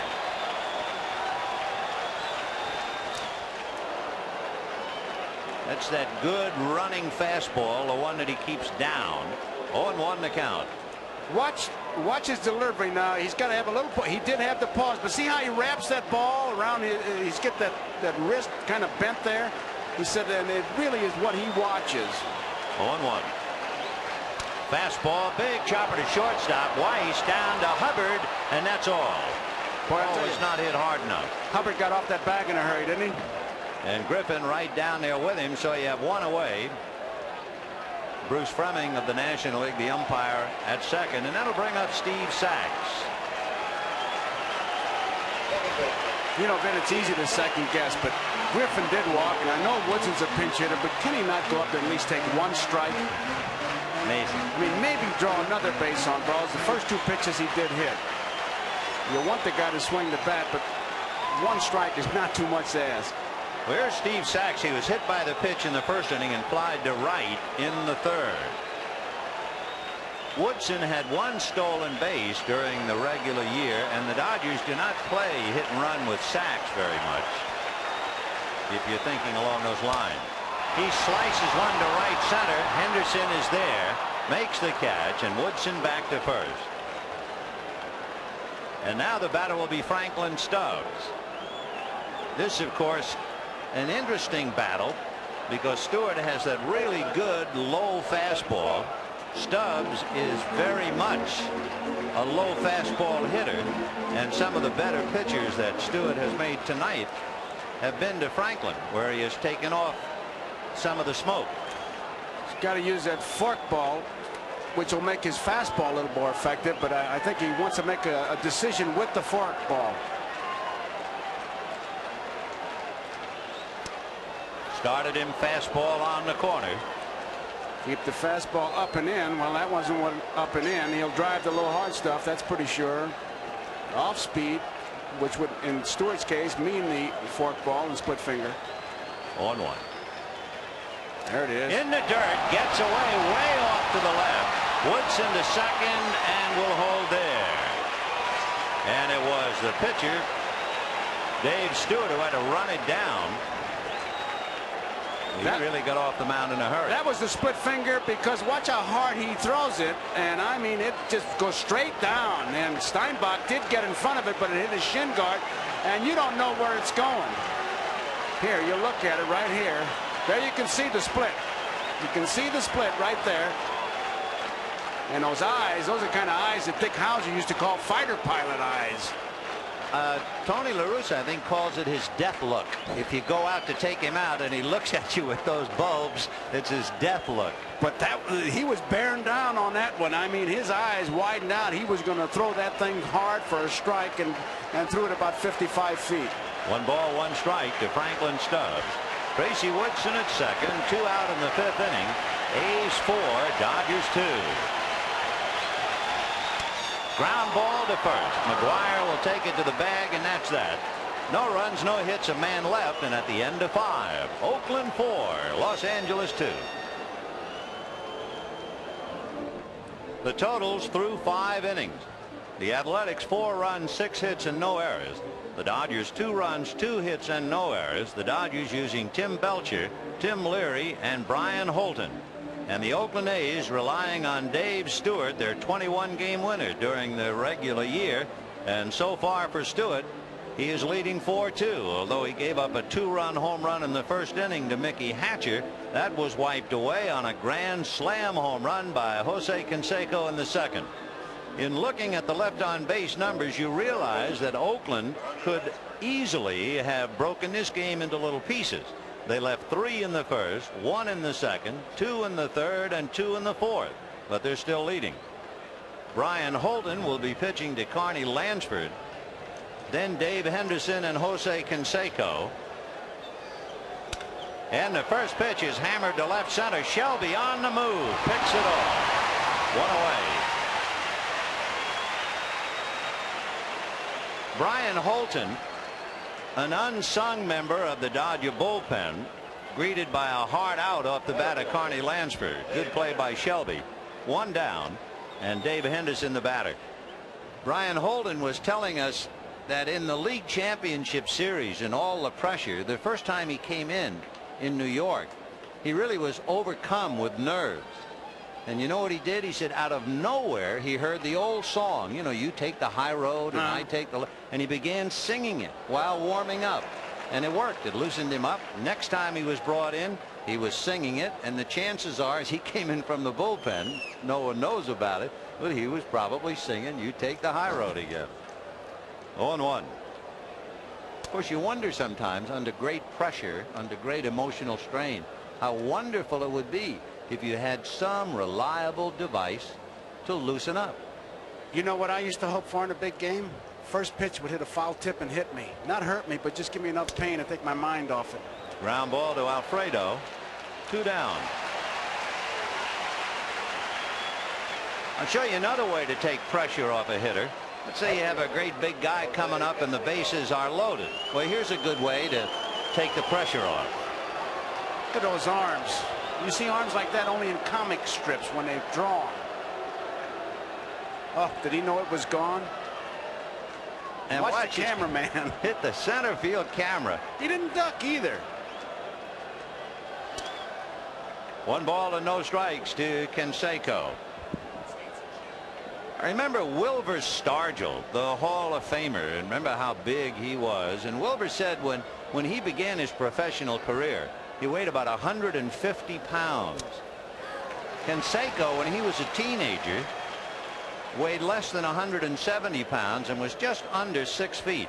But then when that steroid stuff came out, that wasn't fair. No, and he said, look at my charts. And they looked back in 1986 and he weighed 220. I talked to Barry Weinberg, the trainer, about that, and he's got the whole thing, and it wasn't fair. And what bothered Jose was he said, you know, the young kids, especially those in Miami, and he worries about that. He said they're going to think, well, you take steroids, you can do it. There's a difference between strength and bodybuilding. He just went to strength. And that was a very unfair thing. There's a one-hopper at third. Hamilton stays with it, throws him out. So Brian Holden very quietly just comes in and sets him down 1-2-3. It's still 4-2 Oakland.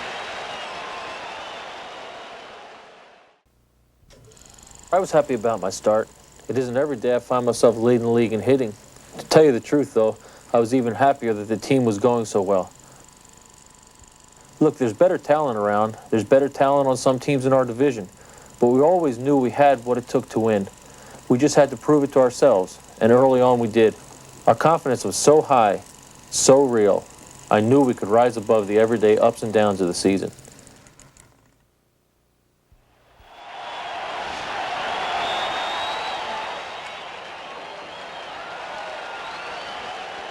Mickey Hatcher, who hit the 2-run home run in the first inning, will lead it off. He walked last time up and hits a fly ball to center shallow. Henderson started a little back, but he was able to retrieve one away. Dave Stewart has allowed 1 hit since Hatcher's home run. He has really been in command. The Dodger pitching has retired the last 7 A's in a row. When you get that first man out, it really takes the air out of that bench. And that's why it's so important to really bear down on that first guy, that first out. And you can almost see it in Stewart when he walked out there. Here's Mike Marshall, struck out, and then, and so far, the biggest frustration moment for the Dodgers offensively occurred to Mike in the 3rd inning. In there, split finger. With 2 out, Hatcher walked, and Marshall got a breaking ball and drilled it. But it was hit to Carney Lansford's glove side, and Carney was able to make the play. Fouled away. Another thought, as you look at Dave Stewart on the mound, and as you see Mickey Hatcher pacing up and down in the dugout, Stewart led all Oakland pitchers in complete games. He had 14 complete games while pitching 275 innings. And what that does, every time Stewart pitched, when you think about it, he made a contribution to the bullpen, and the Oakland bullpen set a major league record with 64 saves, and part of it was Dave Stewart. Line to right, base hit.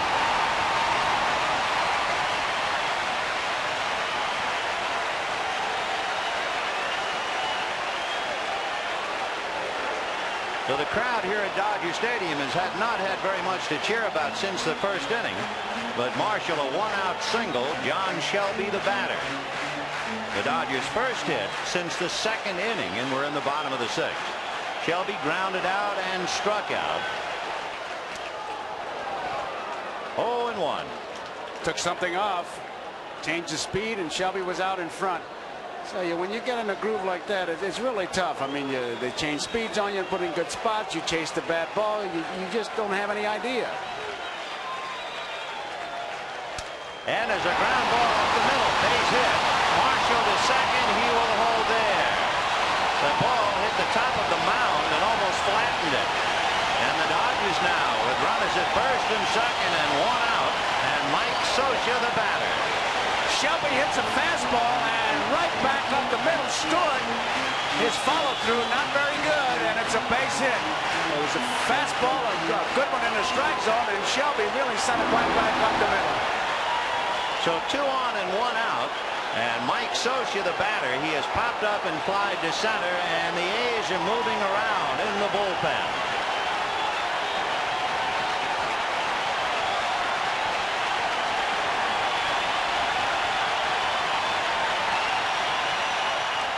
Strike on the outside corner. Socia hit just less than 260, and he is a man involved in plays. If they play hit and run, it's usually Socia because he's a contact hitter. Being a catcher and a veteran, he's liable to hit into a double play. So they usually try to defeat that with some kind of a hit and run play.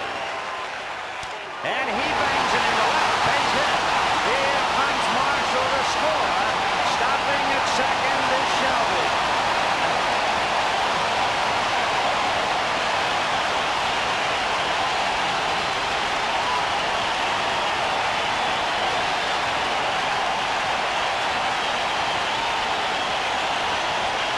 And the Dodgers, what they've done is just change their attack as Dave Duncan looks like he's coming out. What they've done, go the opposite field. Marshall hits it to right field. Shelby up the middle, didn't try to pull it, and Socia goes the other way. So the pattern with that split finger, the forkball, and that low sinking fastball, they are trying to defeat it by going the other way, which is what you do with a sinker ball pitcher anyway.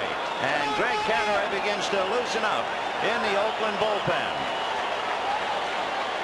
4-3 Oakland as Marshall gets some low fives in the dugout.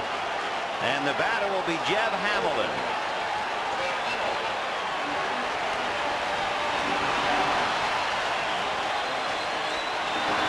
Down in the bullpen, Gene Nelson, the right-hander. So with 1 out, 3 consecutive singles. Marshall the other way, Shelby up the middle, and Socia the other way. And here's Hamilton, who is grounded to short and struck out. And remember, it's very hard to walk Hamilton. The runners go, and they fouled away. And that was part of the point, the fact that he's an aggressive hitter, so you might turn the runners loose. And the other thing to add to that is, after that conference on the mound, Stewart's concentration was on the hitter, and Shelby, and of course Socia's trailing the play. Shelby's the one who got the big lead, and they were able to put something on and maybe steal a couple bases and quite possibly steal a run. No balls and 1 strike. 4-3 A's, bottom of the 6th, and Dodger Stadium alive with sound. And there go the runners, fouled away again. So they put the play on the first pitch, and they figured to come back with it again. And Shelby returns to second, and Socia to first. 2 on, 1 out. Hubbard has been trying to bird dog Shelby and cut down his lead at second. On the hands, crack back to third. Lansford on the bag for 1, double play. As Hamilton is jammed and hits in the double play. 4-3 Oakland. We'll be back after these messages from your local station. 1-2 pitch. Line right field. That'll fall base hit in front of Canseco. So Marshall was not a breaking ball. It was a good slider. And he went to right field with it. Wasn't a curveball. And he gets a base hit. Only the 3rd hit for the Dodgers this evening, and it brings Shelby to the plate. Here's a pitch back up the middle. Through base hit. Marshall will hold at second base as Henderson gets the ball quickly. So the Dodgers here sprinting in the 6th inning. Back-to-back singles by Mike Marshall and John Shelby. So the Dodgers now runners at first and second with 1 away. And Mike Socia has popped to short, fly to center 0 for 2. Line, base hit left center field. Around third, Marshall. He will score. And holding at second base is John Shelby, and the A's now lead 4-3. We're going to the 7th inning here at Dodger Stadium. Oakland leading the Dodgers 4-3. On the message board on Diamond Vision, they took a page out of the past, and it was from the 1974 World Series.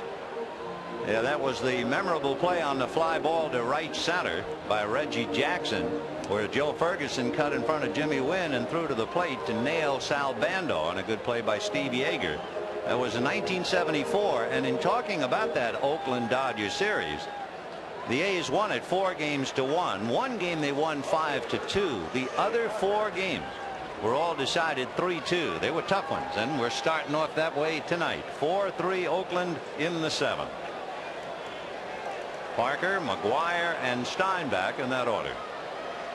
Parker has flied to center, walked, and then was out for running inside the baseline. 0-1. You know, Parker, you watch his hands. He'll have him on the top of the strike zone because he wants to try to keep himself from chasing the high fastball. And he says, I keep my hands top of the strike zone, and I'll try to hit below my hands. 0-1. Kind of a showcase fastball. 1 ball, 1 strike. Holton has a big overhand curveball, big break, and he will change the delivery 3/4 overhand to make it do various things. 1-1. Starting to say, Vin, if there's one guy on his Dodgers staff that you wanted to say, you want to know what a curveball looks like? This would be my choice. It looks like he's somebody out of the Baltimore organization. Remember, all those pitchers threw the same way. Over the top. There it is. There you go. That does it bring back? We'll see him tomorrow. Storm Davis. Storm Davis. Palmer. Jim Palmer. Mike Boddicker with that great big overhand pitch. And not only is it a big break, a big downer, he changes speeds, and so Parker was way out in front. 2-2. 3-2. That pitch that Parker just swung at and missed was traveling at 68 miles an hour. That's all. Socha's was 69 going back.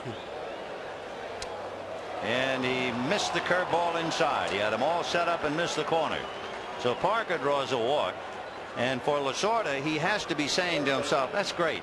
I'm facing this monstrous ball club, and we've already given him 6 walks. We'll have a runner now for Parker. So Big Dave comes out for the day.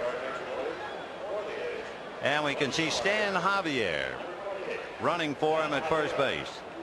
Now Javier's dad, Julian Javier, played in 4 World Series, including the '72 series against Oakland. He becomes a base stealing threat even with McGuire up there. You're not going to play hit and run, but Javier, nobody out here. And Javier is another one who's got the green light. 20 out of 21 during the regular year, so he can go. And here's McGuire. Walk twice, hit into a force play. Strike. It was Javier, Julian Javier, got that base hit against Lundberg and that 1 hitter. And just for the trivia, Stan and Julian, the 10th father-son combination to play in the World Series. It's tough because with Holton, he can't throw that great big slow curveball because then Socha will never have a chance to get Javier. You have to catch differently. You really can't. Not in a ball game like this, 4-3. You got to get that hitter. If you start thinking I may not throw him out and McGuire up, they give him nothing but fastballs, forget about it. A pitch out may send a message, or keep throwing over there like that. That you know he's over there. It depends. And pitch outs can be a little touchy too. It depends on the reaction of Holton. If nothing happens, now he's behind a big hitter like McGuire. Fastball hit up along first. Holton has to make the play to get him, and on the play Javier moves to second.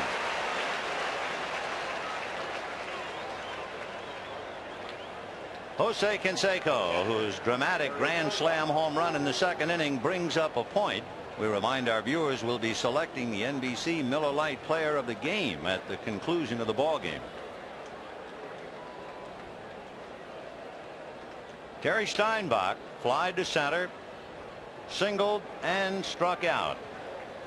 Big slow curve line to Hamilton, and that's all. It was hit so hard, Sachs didn't have a chance to get to the bag. And boy, Steinbach has blistered 2 at Hamilton. Hamilton makes a good play on this. It's a slow curveball, and he is really hit hard. And Hamilton right there, he's ready to make the play, but it was hit so hard, as you talked about, Vin. Now watch Javier. He knows he's got to get back. Sachs didn't have a chance. So with 2 down, the fellow who has given the Dodgers trouble, Glenn Hubbard, at the plate. He's 2 for 3, 2 singles to left and grounded to short. Curveball popped in the air, back of first, down the line. Coming over is Marshall. That's it. No runs, no hits, a man left at the end of 6 1/2, 4-3 Oakland. And now it's time for an Old Spice salute, brought to you by 24-hour strong Old Spice deodorant and antiperspirant. This week, Old Spice salutes Kirk Gibson of Detroit, whose 20th home run against Seattle was one of Gibson's 16 game-winning hits, a Tiger record. He's also stolen 24 bases, the first big leaguer this year to reach the 20 home run, 20 steal plateau. He just put me in there, let me get in the everyday grind, and I recognize pitches a lot better. I feel a lot better, and even though you're tired physically, as long as you're mentally strong, and you know, you can still keep your game together.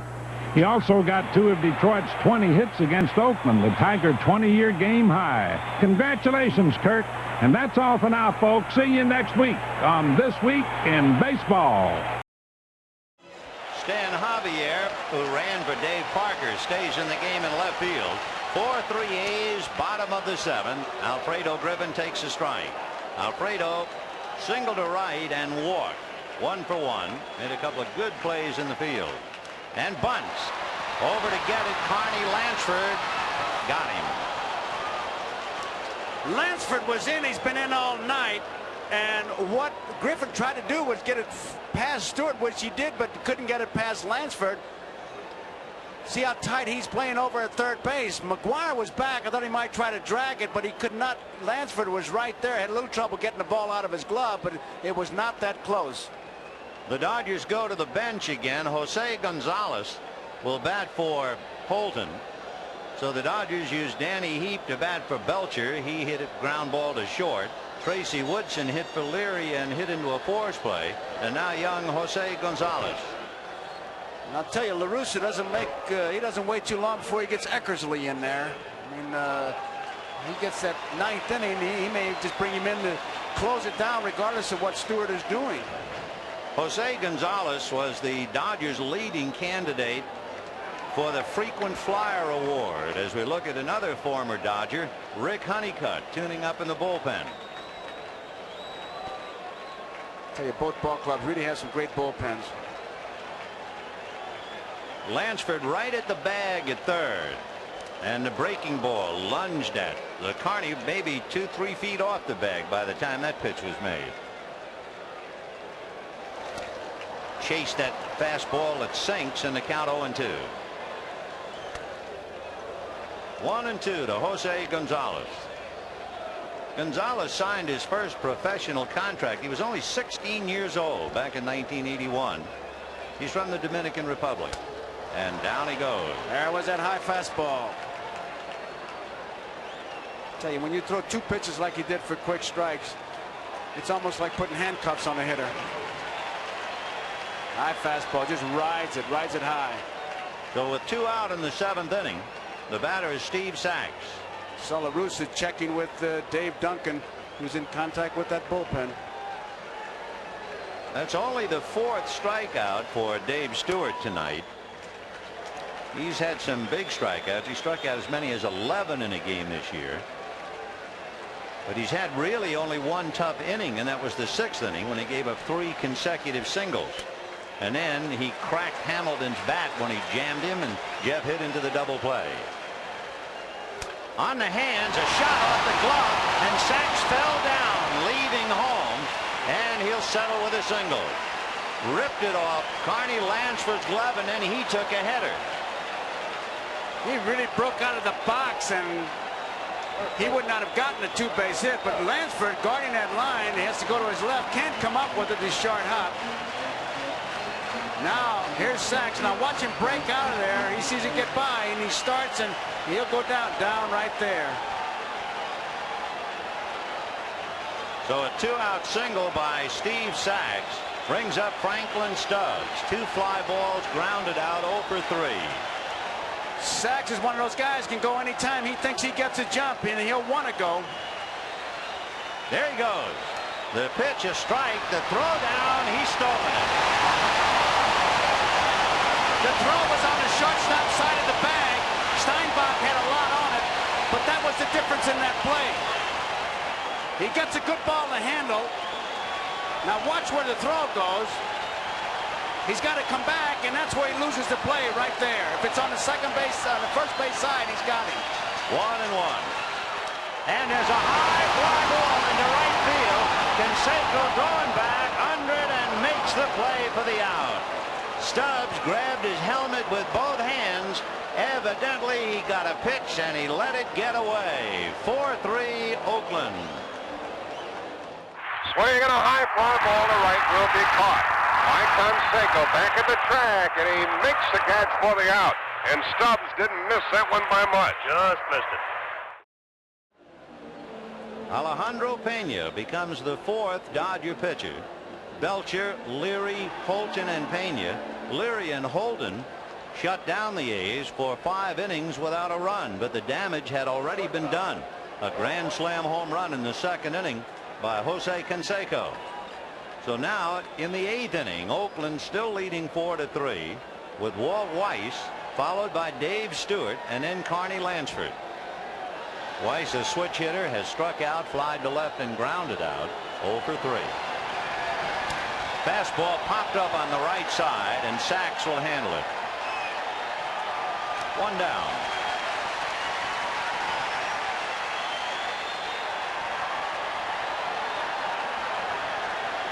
Big crowd, capacity crowd at Dodger Stadium, and Dave Stewart will slowly come up. Stewart pitched for the Dodgers in the 1981 World Series briefly. Tonight with the bat, he has walked, and it was a very big walk, and then struck out twice. But his walk extended the inning and allowed Canseco to hit a grand slam home run. Pena's a pretty good story, coming back from that surgery. With a very good fastball and a great change of pace. One of the better changes in the league. His nickname is perfect. His nickname is slow. And everything he does, he walks to his own Walkman. But it sets up the pattern because everything is slow and deliberate, and then that fastball's on top of it. I love Peranoski's line. He said he even stands slow, if that be possible. 0-2. Slow. And a breaking ball got him looking, and that's not fair to throw an American League pitcher a curveball. And La Russa let out a holler almost as if he wanted Doug Harvey to examine the ball. There was too much action on it. So Stewart, what's the break on this thing? And Stewart hadn't seen a curveball in a while. Tell you, when you don't get the bat like the American League pitchers, then you throw one like that, there's nothing you could do but kind of genuflect and really say, hey, pretty good pitch. I think La Russa was just giving Harvey a little bit of a needle.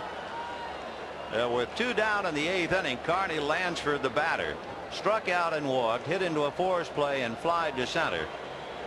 Handled the ball well, including a ball hit by Marshall in the 3rd inning. Fastball hit to Sachs right.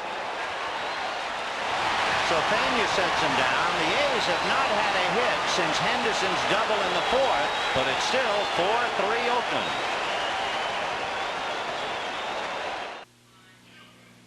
4-3 Oakland. Hi, I'm Matthew Broderick. This is my friend Lenny Dykstra of the New York Mets. Lenny's been feeling a little down since earlier this week, so I said to him, cheer up, because no matter what happens, Saturday Night Live is coming on right after the game. And Lenny said, won't there be a half hour of news first with World Series highlights? And I said, yeah, but we'll be on right after that, no matter what. We'll be on. And, you know, I don't really think Len feels any better. No. So we're going to have a little party for him after the show. Don't forget, NBC Sports continues its coverage of the 1988 football season tomorrow, beginning at 12:30 Eastern with NFL Live. Jim Kelly will be a special guest, and he'll also feature the Miami defense. Lots of football tomorrow, and then, of course, Game 2 tomorrow night. But right now, here's Mickey Hatcher. Bottom of the 8th inning, a strike. 0-1. Hatcher hitting in Kirk Gibson's spot, hit a 2-run home run, walked and flied to center. 1 ball, 1 strike. Dave Stewart has allowed 3 runs, 6 hits. Walked 2, struck out 4. Fouled away 1 and 2. We mentioned Gibson. If you were in the ballpark with binoculars, your first thought would be late in the game, is Gibson in the Dodger dugout? And the answer would appear to be no. Got him on the inside corner. As you look, you see Fernando Valenzuela, and you're looking for Kirk Gibson. And there is no Gibson. The man who was the spearhead of the Dodger offense throughout the year, who saved them in the league championship series, will not see any action tonight for sure. He is not even in the dugout. That was kind of news. Hatcher getting called out on strikes because if he's going to go down, he's going to go down swinging, but he was caught looking that time. Mike Marshall a strike. Marshall struck out, lined out, and singled, and I would think he has 20 home runs and he has the power to do it in a 1-run game. In the 8th inning and 1 out, he's going to try and take Stewart deep if he can. He's going to try it. He's got it on his mind. Take a big free swing at least once. You can see him kind of crank. When you talk to Mike, he says, look, when I'm up there, I roll the dice. If the pitch is thrown and I think I should swing, I'm going to swing. That's why you see him chase a lot of bad balls. 1 ball and 1 strike. And he lifts one back of first. Glenn Hubbard is there. Puts it away. 2 down in the 8th inning. So Dave Stewart is not an overpowering 20-game winner, but Tony Caruso can write it in his book, as can Dave Duncan. He's getting the job done. And with 2 out in the 8th inning, John Shelby, the batter, grounded out, struck out, and singled. And that's hit to right. Canseco hesitated, slides, and caught it. Oh, what a play. It was a sinker, and he misjudged it. So he didn't get a jump at all, and he still made the play. I said to the director while we were in commercial, do me a favor. When we come out, follow me. So we came out, and there was the blimp shot. And I said, if you were here in the ballpark, the first thing you would be doing right now is taking your field glasses and looking in the Dodger dugout. Wham! And now the camera pans the length of the dugout. And you're looking for Kirk Gibson. And there is no Gibson. I was watching the game on TV. Vin Scully just kept panning the dugout. The man who was the spearhead of the Dodger offense throughout the year will not see any action tonight for sure. I just stood up, said, my ass, and told Mitch Poole, the bat boy, to go set the batting tee up there right outside the locker room. We went down to this little area where we had a tee and a little net. I took a couple whacks, and it was all arms. I really had no lower half. I happened to be standing in the corner of the Dodger dugout because I was preparing to do a post-game interview. And I can hear thwack, thwack, And so I walk down to investigate. And I see that a bat boy is putting the ball on the tee and Gibson is taking practice swings. We were going through this, probably 20 balls that he hit off the tee.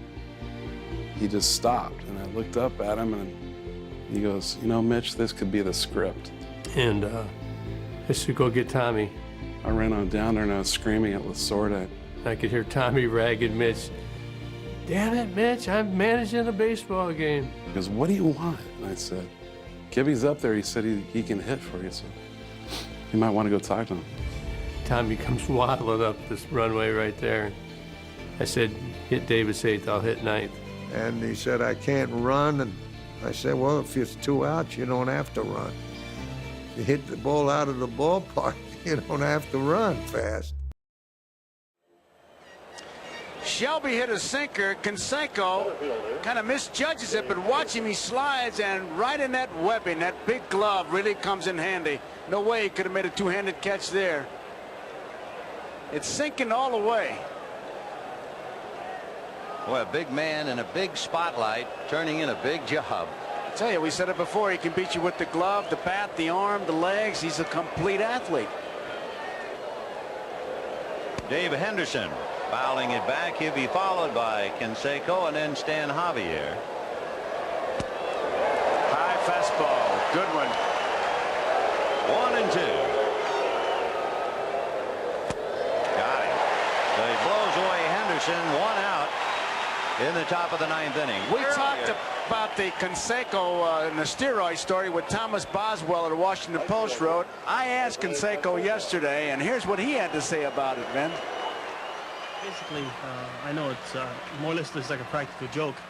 A lot of comments Boswell made didn't make any sense. A lot of the comments were untrue and false, and I don't think he took in consideration how much it would hurt the player's family or the player himself. And here's the player himself, Jose Canseco. Hit by a pitch, hit a grand slam home run, reached on a fielder's choice and grounded out. Ball 1. The fielder's choice was that ball he hit to the hole. Griffin backhanded, and they were able to get Henderson coming down off second.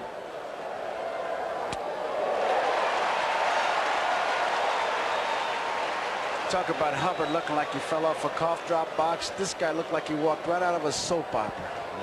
One of those scenes that you see. Look at him. Handsome, strong, can hit, can run. Ball 2. Ball 3. And again you see Socia gesturing, get your arm up. The contrast is so great, especially with Gibson out of the lineup. The Dodgers really have one guy who can turn around one swing. That's Marshall. And whereas Oakland, I mean, he almost got a roster full of those people. 3 balls, 1 strike. If he'd have hit that one, it'd have gone over the scoreboard. It would have got one of those planes that was flying here. Did he have a cut? Look at the bat speed. Now, it's a blur going through there. That is bat speed. Look at that. Oh, that's as hard and as good a swing as you want to see. This should break a heat wave, so take another look at it. Oh, this is the kind you catch and it sucks that mask right off your face. It's just like that. Oh, even when you don't hit it. Oh, one swing like that in my lifetime I'd have been happy. 3-2 to Jose Canseco. Got it. Big swing or no? He came up empty.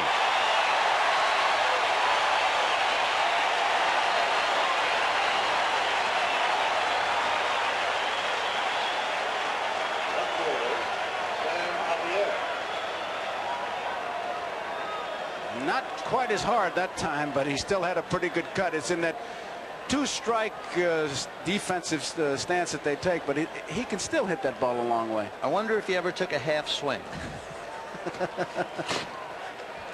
2 out in the 9th, and here's Stan Javier. Bouncer wide at third. Griffin, a tough play, juggles, throws too late. You can't juggle to get Javier. Once Hamilton failed to be able to reach it, why, Javier was going to be aboard. It'll be a base hit. I think one of the reasons that he bobbles the ball is because he knows Javier is running. He's got it right here, and he just can't get that grip quick enough, and he still makes the play, but Javier gets down that line in great shape. Show you what kind of relief pitching the Dodgers have gotten. That's their first hit for Oakland since the double by Henderson in the 4th. So they've had 2 hits since the 3rd inning, but all the damage was done in the 2nd inning, and the king is up in the Oakland bullpen. His Eminence, Dennis Eckersley, with 45 saves during the year.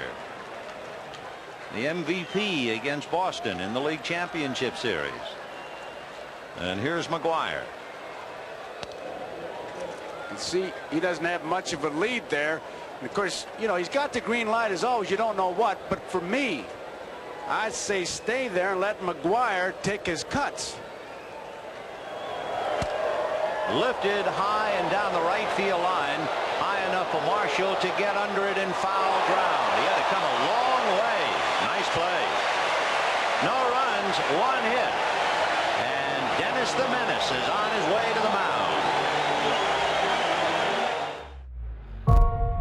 So Lasorda and Gibson had their plan. He'd hit for the pitcher, though that spot in the lineup was due up 4th in the inning, meaning someone before him would have to reach base to even give him a chance. And that was far, far from a certainty, with the best relief pitcher in the game on the mound. 45 saves. That really jumps out at you.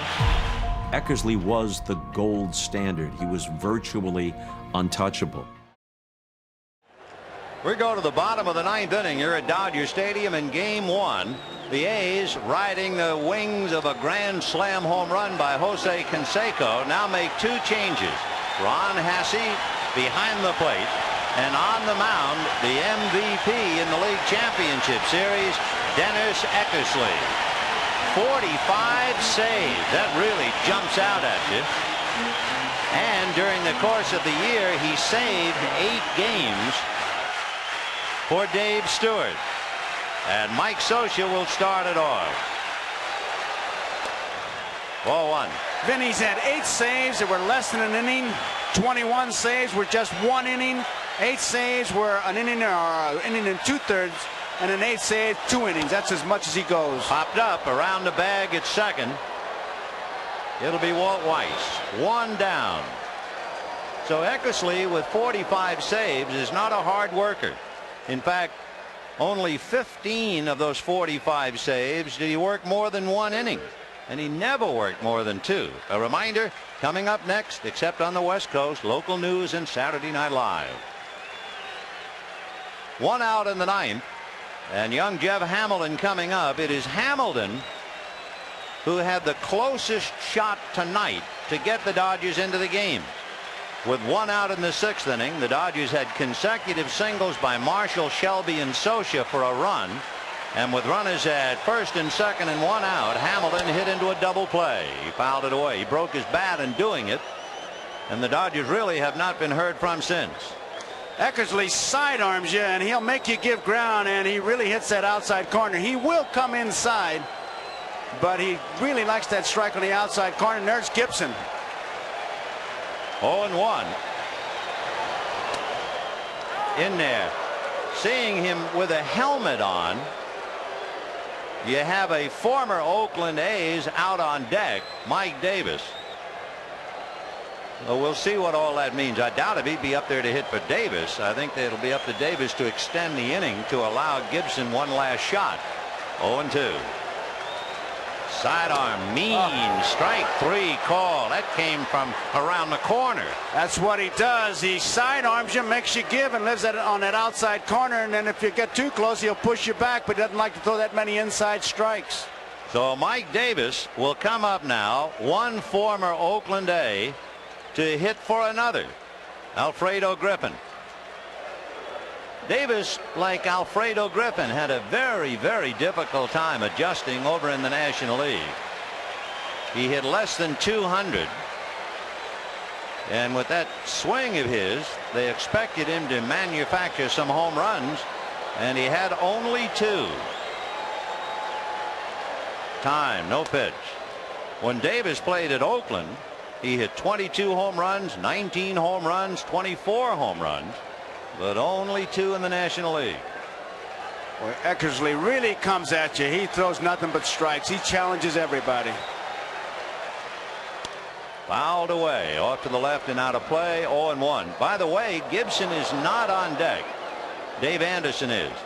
A footnote to that, you see 7 out of 10. Only the 87 Twins, the 84 Tigers, and the 80 Phillies have won Game 1 and the series. No balls, 1 strike. Wouldn't chase it. 1-1. He's not going to give him a ball to pull. It'll be a mistake if it gets inside, because you can see where Hasse is setting up. Hitters have a great tendency in the American League to chase a bad slider that he throws, but that's off the plate. Fastball, ball 2, 2-1. Sometimes too, Vin, when he comes, as we look at Gibson again, when he comes from that way, he kind of drops that arm and he's kind of pitching uphill, so it'll rise on you. He's thrown that ball out there 3 consecutive times, and each time Davis refused to nibble. So the Dodgers are down to their last out. 3 balls and 1 strike to Mike Davis. Bottom of the 9th. A's 4, Dodgers 3. If he gets on, we're going to hear some roar. 3-1. And he walked him. And look who's coming up.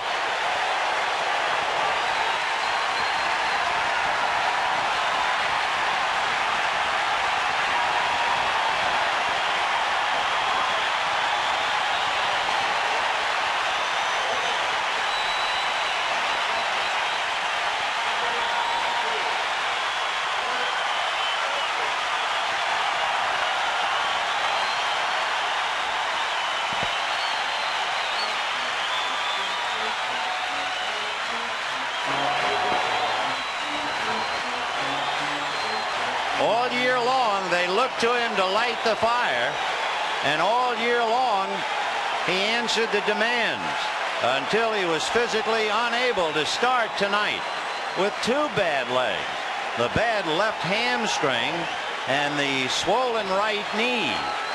And with 2 out, you talk about a roll of the dice. This is it.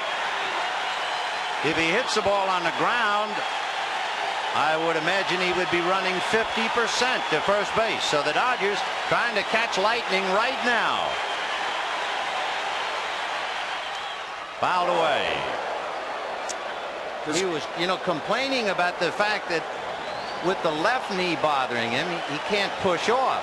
Well, now he can't push off and he can't land. He's going to use all arms. Look at his crowd on its feet. What a tribute. 4-3 A's. 2 out, 9th inning. Not a bad opening act. Mike Davis, by the way, has stolen 7 out of 10. If you're wondering about Lasorda throwing the dice again.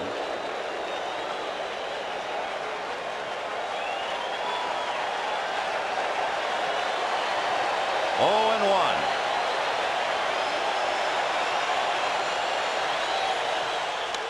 Fouled away again.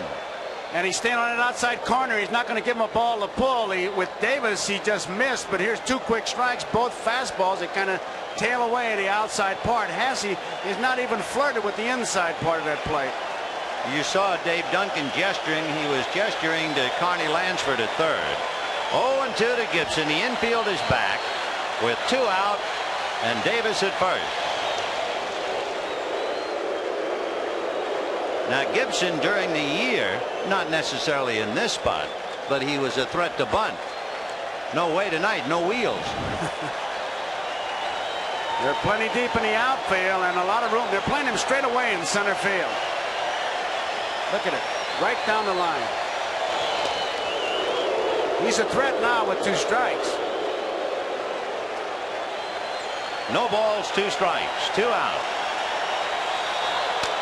Little nubber, foul. And it had to be an effort to run that far. Gibson was so banged up, he was not introduced. He did not come out onto the field before the game. You can really see the limp.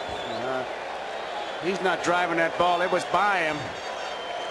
Let's see, he's really he almost has to talk to his legs and say, hey, let's go, we got to get out of here. It's one thing to favor one leg, but you can't favor 2. No way, and that's what he's trying to do. He really is. 0-2 to Gibson.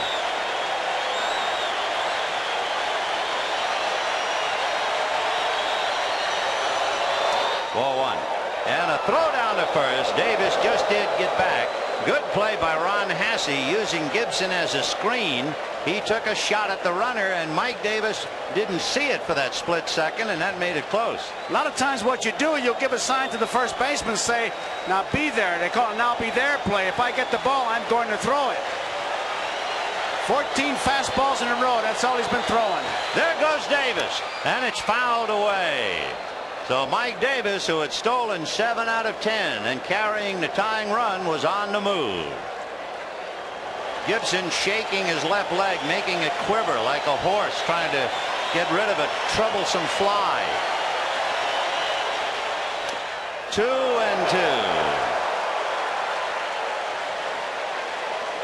Mike Scioscia can only sit now and sweat it out. He led off the inning and popped up. Tony La Russa is 1 out away from win number 1. Here's the big pitch. He's got to make it happen on this one. 2 balls and 2 strikes with 2 out. Those extra steps that Davis will get if the count goes to 3-2 are very big. So Hasse and Eckersley want that pitch of decision right here.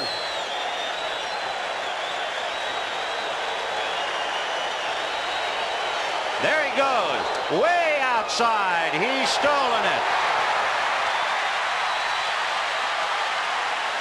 Hasse started to throw and kind of bumped Gibson, but it was way too late. Davis was way down there, almost as if he could have walked in. Not a bad pitch to handle for Hasse outside. Now watch when he starts to throw. Look at Gibson. And Harvey says, no, he had the base stolen. So Mike Davis, the tying run, is at second base with 2 out. Now the Dodgers don't need the muscle of Gibson as much as a base hit. And on deck is the leadoff man, Steve Sachs. 3-2.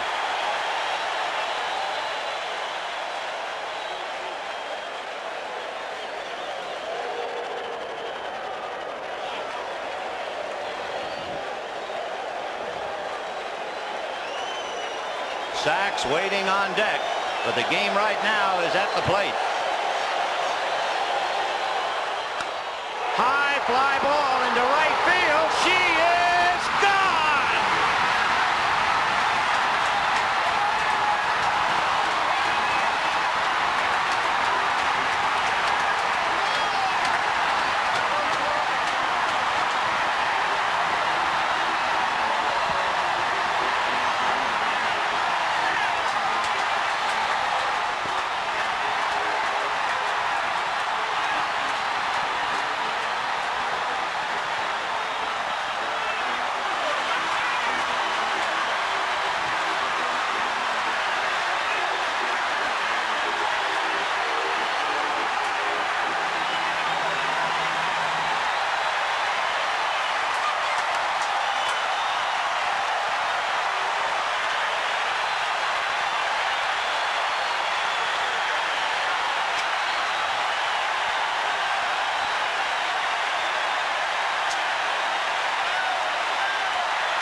In a year that has been so improbable, the impossible has happened.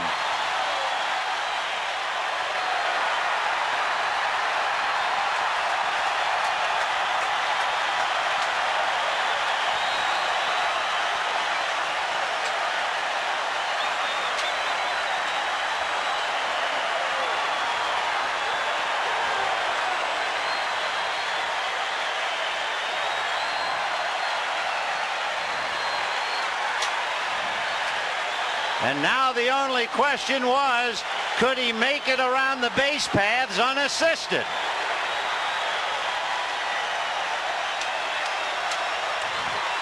I'll tell you, there are those who say that it's what happens after the base on balls, but it's the base on balls that makes it so bad.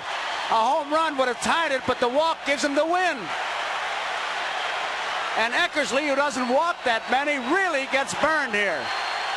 Watch Lasorda.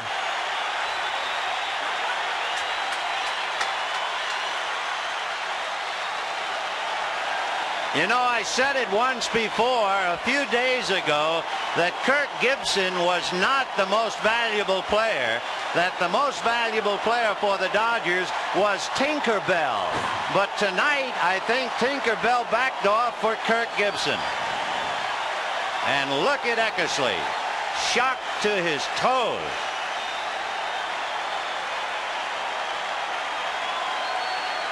They are going wild at Dodger Stadium. No one wants to leave.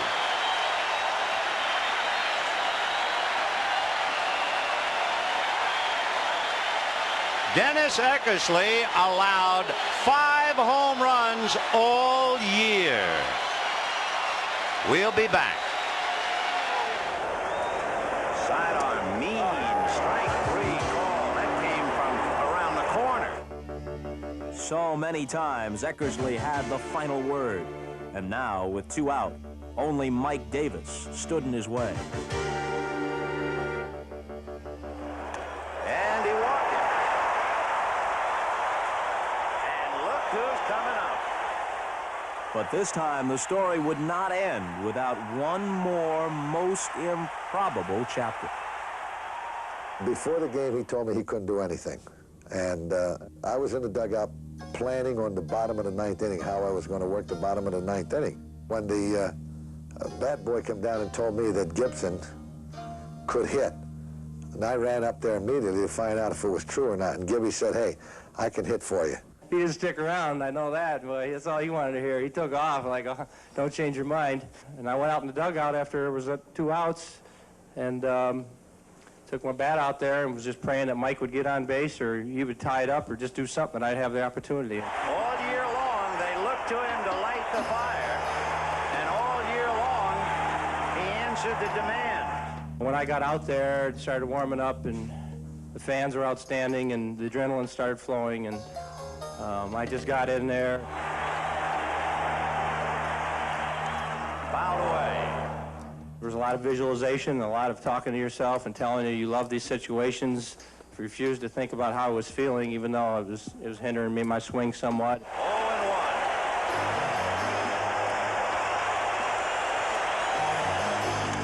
Fouled away again. I gotta watch the way I walk, the way I run, or if you call that a run, because if I do things certain ways, you know, it grabs me pretty good. Little nubber, foul, and it had to be an effort to run that far. After I got 2 strikes, I just sucked it up, and when Mike went to second base, it took a little bit of pressure off of me because I was just basically going to try to hit the ball the other way. Base hit would have got him in. I just visualized that nice, relaxed feeling, seeing the ball come to you, using your hands and using your ability. So the Dodgers trying to catch lightning right now. 4-3 A's, 2 out, 9th inning. Not a bad opening act.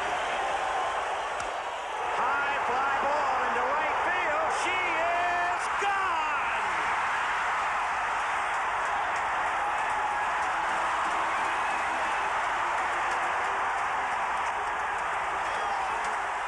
gone. With one swing, Gibson gave the Dodgers a stunning 5-4 triumph and forever earned a place in baseball lore. My best visualization was to do exactly what I did, and you know, the good Lord done it to me again. It's just a great moment. I feel very fortunate, and you know, it's great that really the series started out for this way again, for us and for the fans and for whoever's watching this game. I mean, it was a classic. When Kirk Gibson came walking out of that dugout, hobbling, walking up to the plate with 2 outs, 3-2, and he hits the ball out of the ballpark on Eckersley. Unbelievable. You talk about excitement, you talk about drama, you talk about Hollywood script. They couldn't have written a finer script than that. 2 balls and 2 strikes with 2 outs. We're in the bottom of the 9th inning, and the A's lead by a score of 4-3. The tying run, standing at first baseman Mike Davis. Kurt Gibson hitting for Pena. Eckersley sets, there goes Davis. The pitch is way outside and no throw.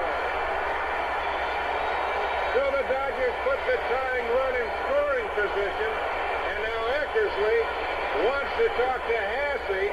Hasse saying something to the home plate umpire, Doug Harvey. Hasse saying Gibson, I think, interfered, and Doug Harvey said no, he did not interfere, and now Eckersley and Hasse want to have a chat. So that doesn't take long.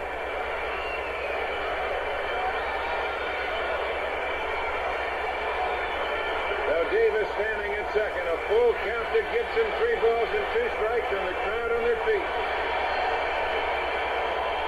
And Gibson calls time and backs out.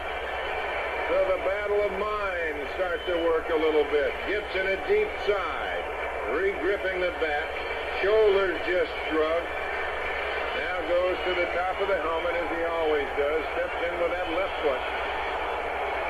Eckersley working out of the stretch. Here's the 3-2 pitch and a drive hit to right field. Way back! It's ball! It's ball!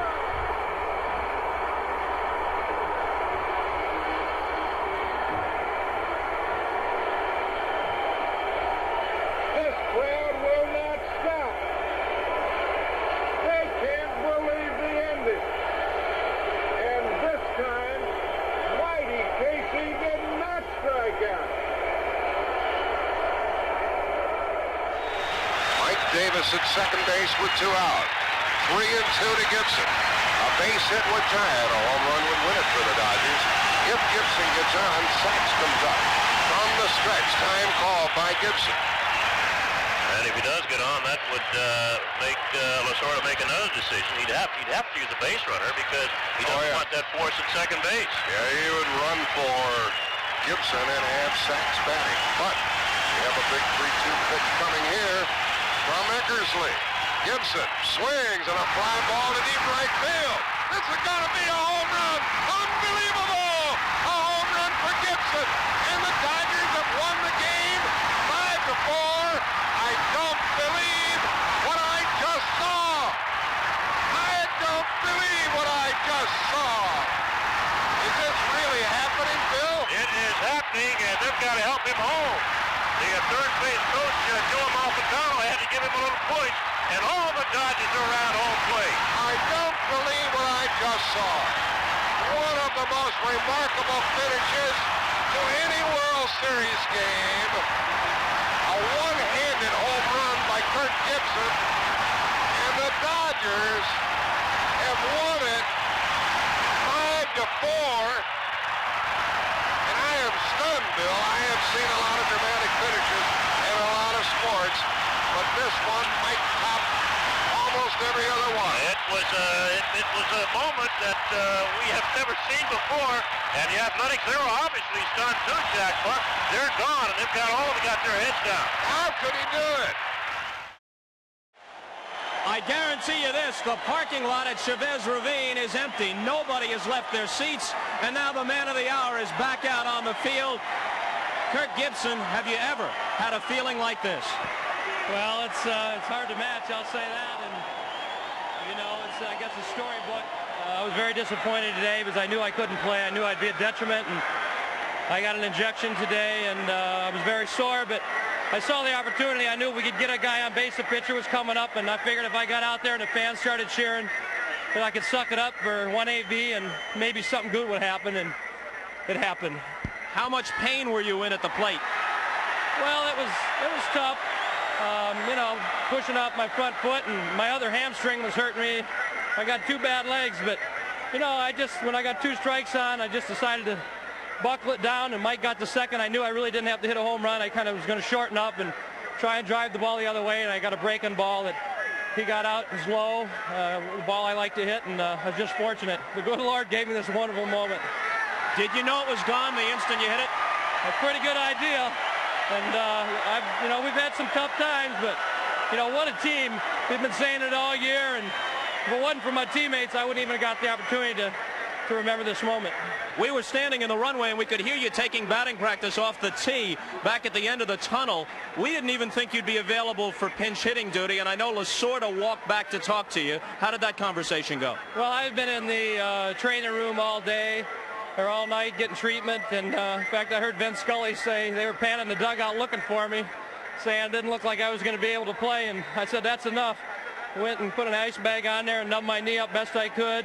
Hit some off the tee in there, and I had a bat boy come in and ask Tommy to come in. I wanted to talk to him. I said, go ahead and pinch hit for Alfredo with Mike. If we get a guy on, I'll go in there and give you my best. I think I can do it and give you a good shot, and that's what it's all about. Thoughts and images that went through your mind as you rounded the bases? Well, I just kept telling myself, these are the type of circumstances you enjoy most, and you perform even better under these conditions, and thank the good Lord, it all happened for us. Kirk Gibson. Let's go back upstairs to Vince Scully and Joe Garagiola. Well, needless to say, as the crowd continues to go wild, tonight's NBC Miller Lite Player of the Game is who else? Kirk Gibson. Miller Lite happy to present a check for $1,000 in the name of Kirk Gibson to the National Multiple Sclerosis Society. It wasn't exactly deja vu, but we do remember the other day in New York, 12th inning, a game tied with the New York Mets. Roger McDowell, a sinker ball specialist, and Gibson hits a home run in the 12th inning to give the Dodgers a 5-4 victory. It was a victory revisited tonight. In the Oakland clubhouse, they have to be talking about that base on balls and that pitch selection. The only ball he could really hit out of here was the breaking ball. What an opening act, huh? I think we've got a leading man, and many of them, between now and the end of this great 1988 World Series. Well, as we look one more time at Kirk Gibson, the 1988 World Series brought to you by Miller Lite. For great taste, there's only one light beer, Miller Lite. By Volkswagen, experience German engineering the Volkswagen way. By Kohler, maker of quality plumbing products, the bold look of Kohler. What a beautiful way to live. Tomorrow, start your day with NFL Live beginning at 12:30, then the NFL, and at 8 o'clock Eastern, 5 p.m. Pacific, Game 2 of the '88 World Series. For Joe Garagiola, this is Vin Scully saying good night from Dodger Stadium, where the Dodgers beat the A's 5-4.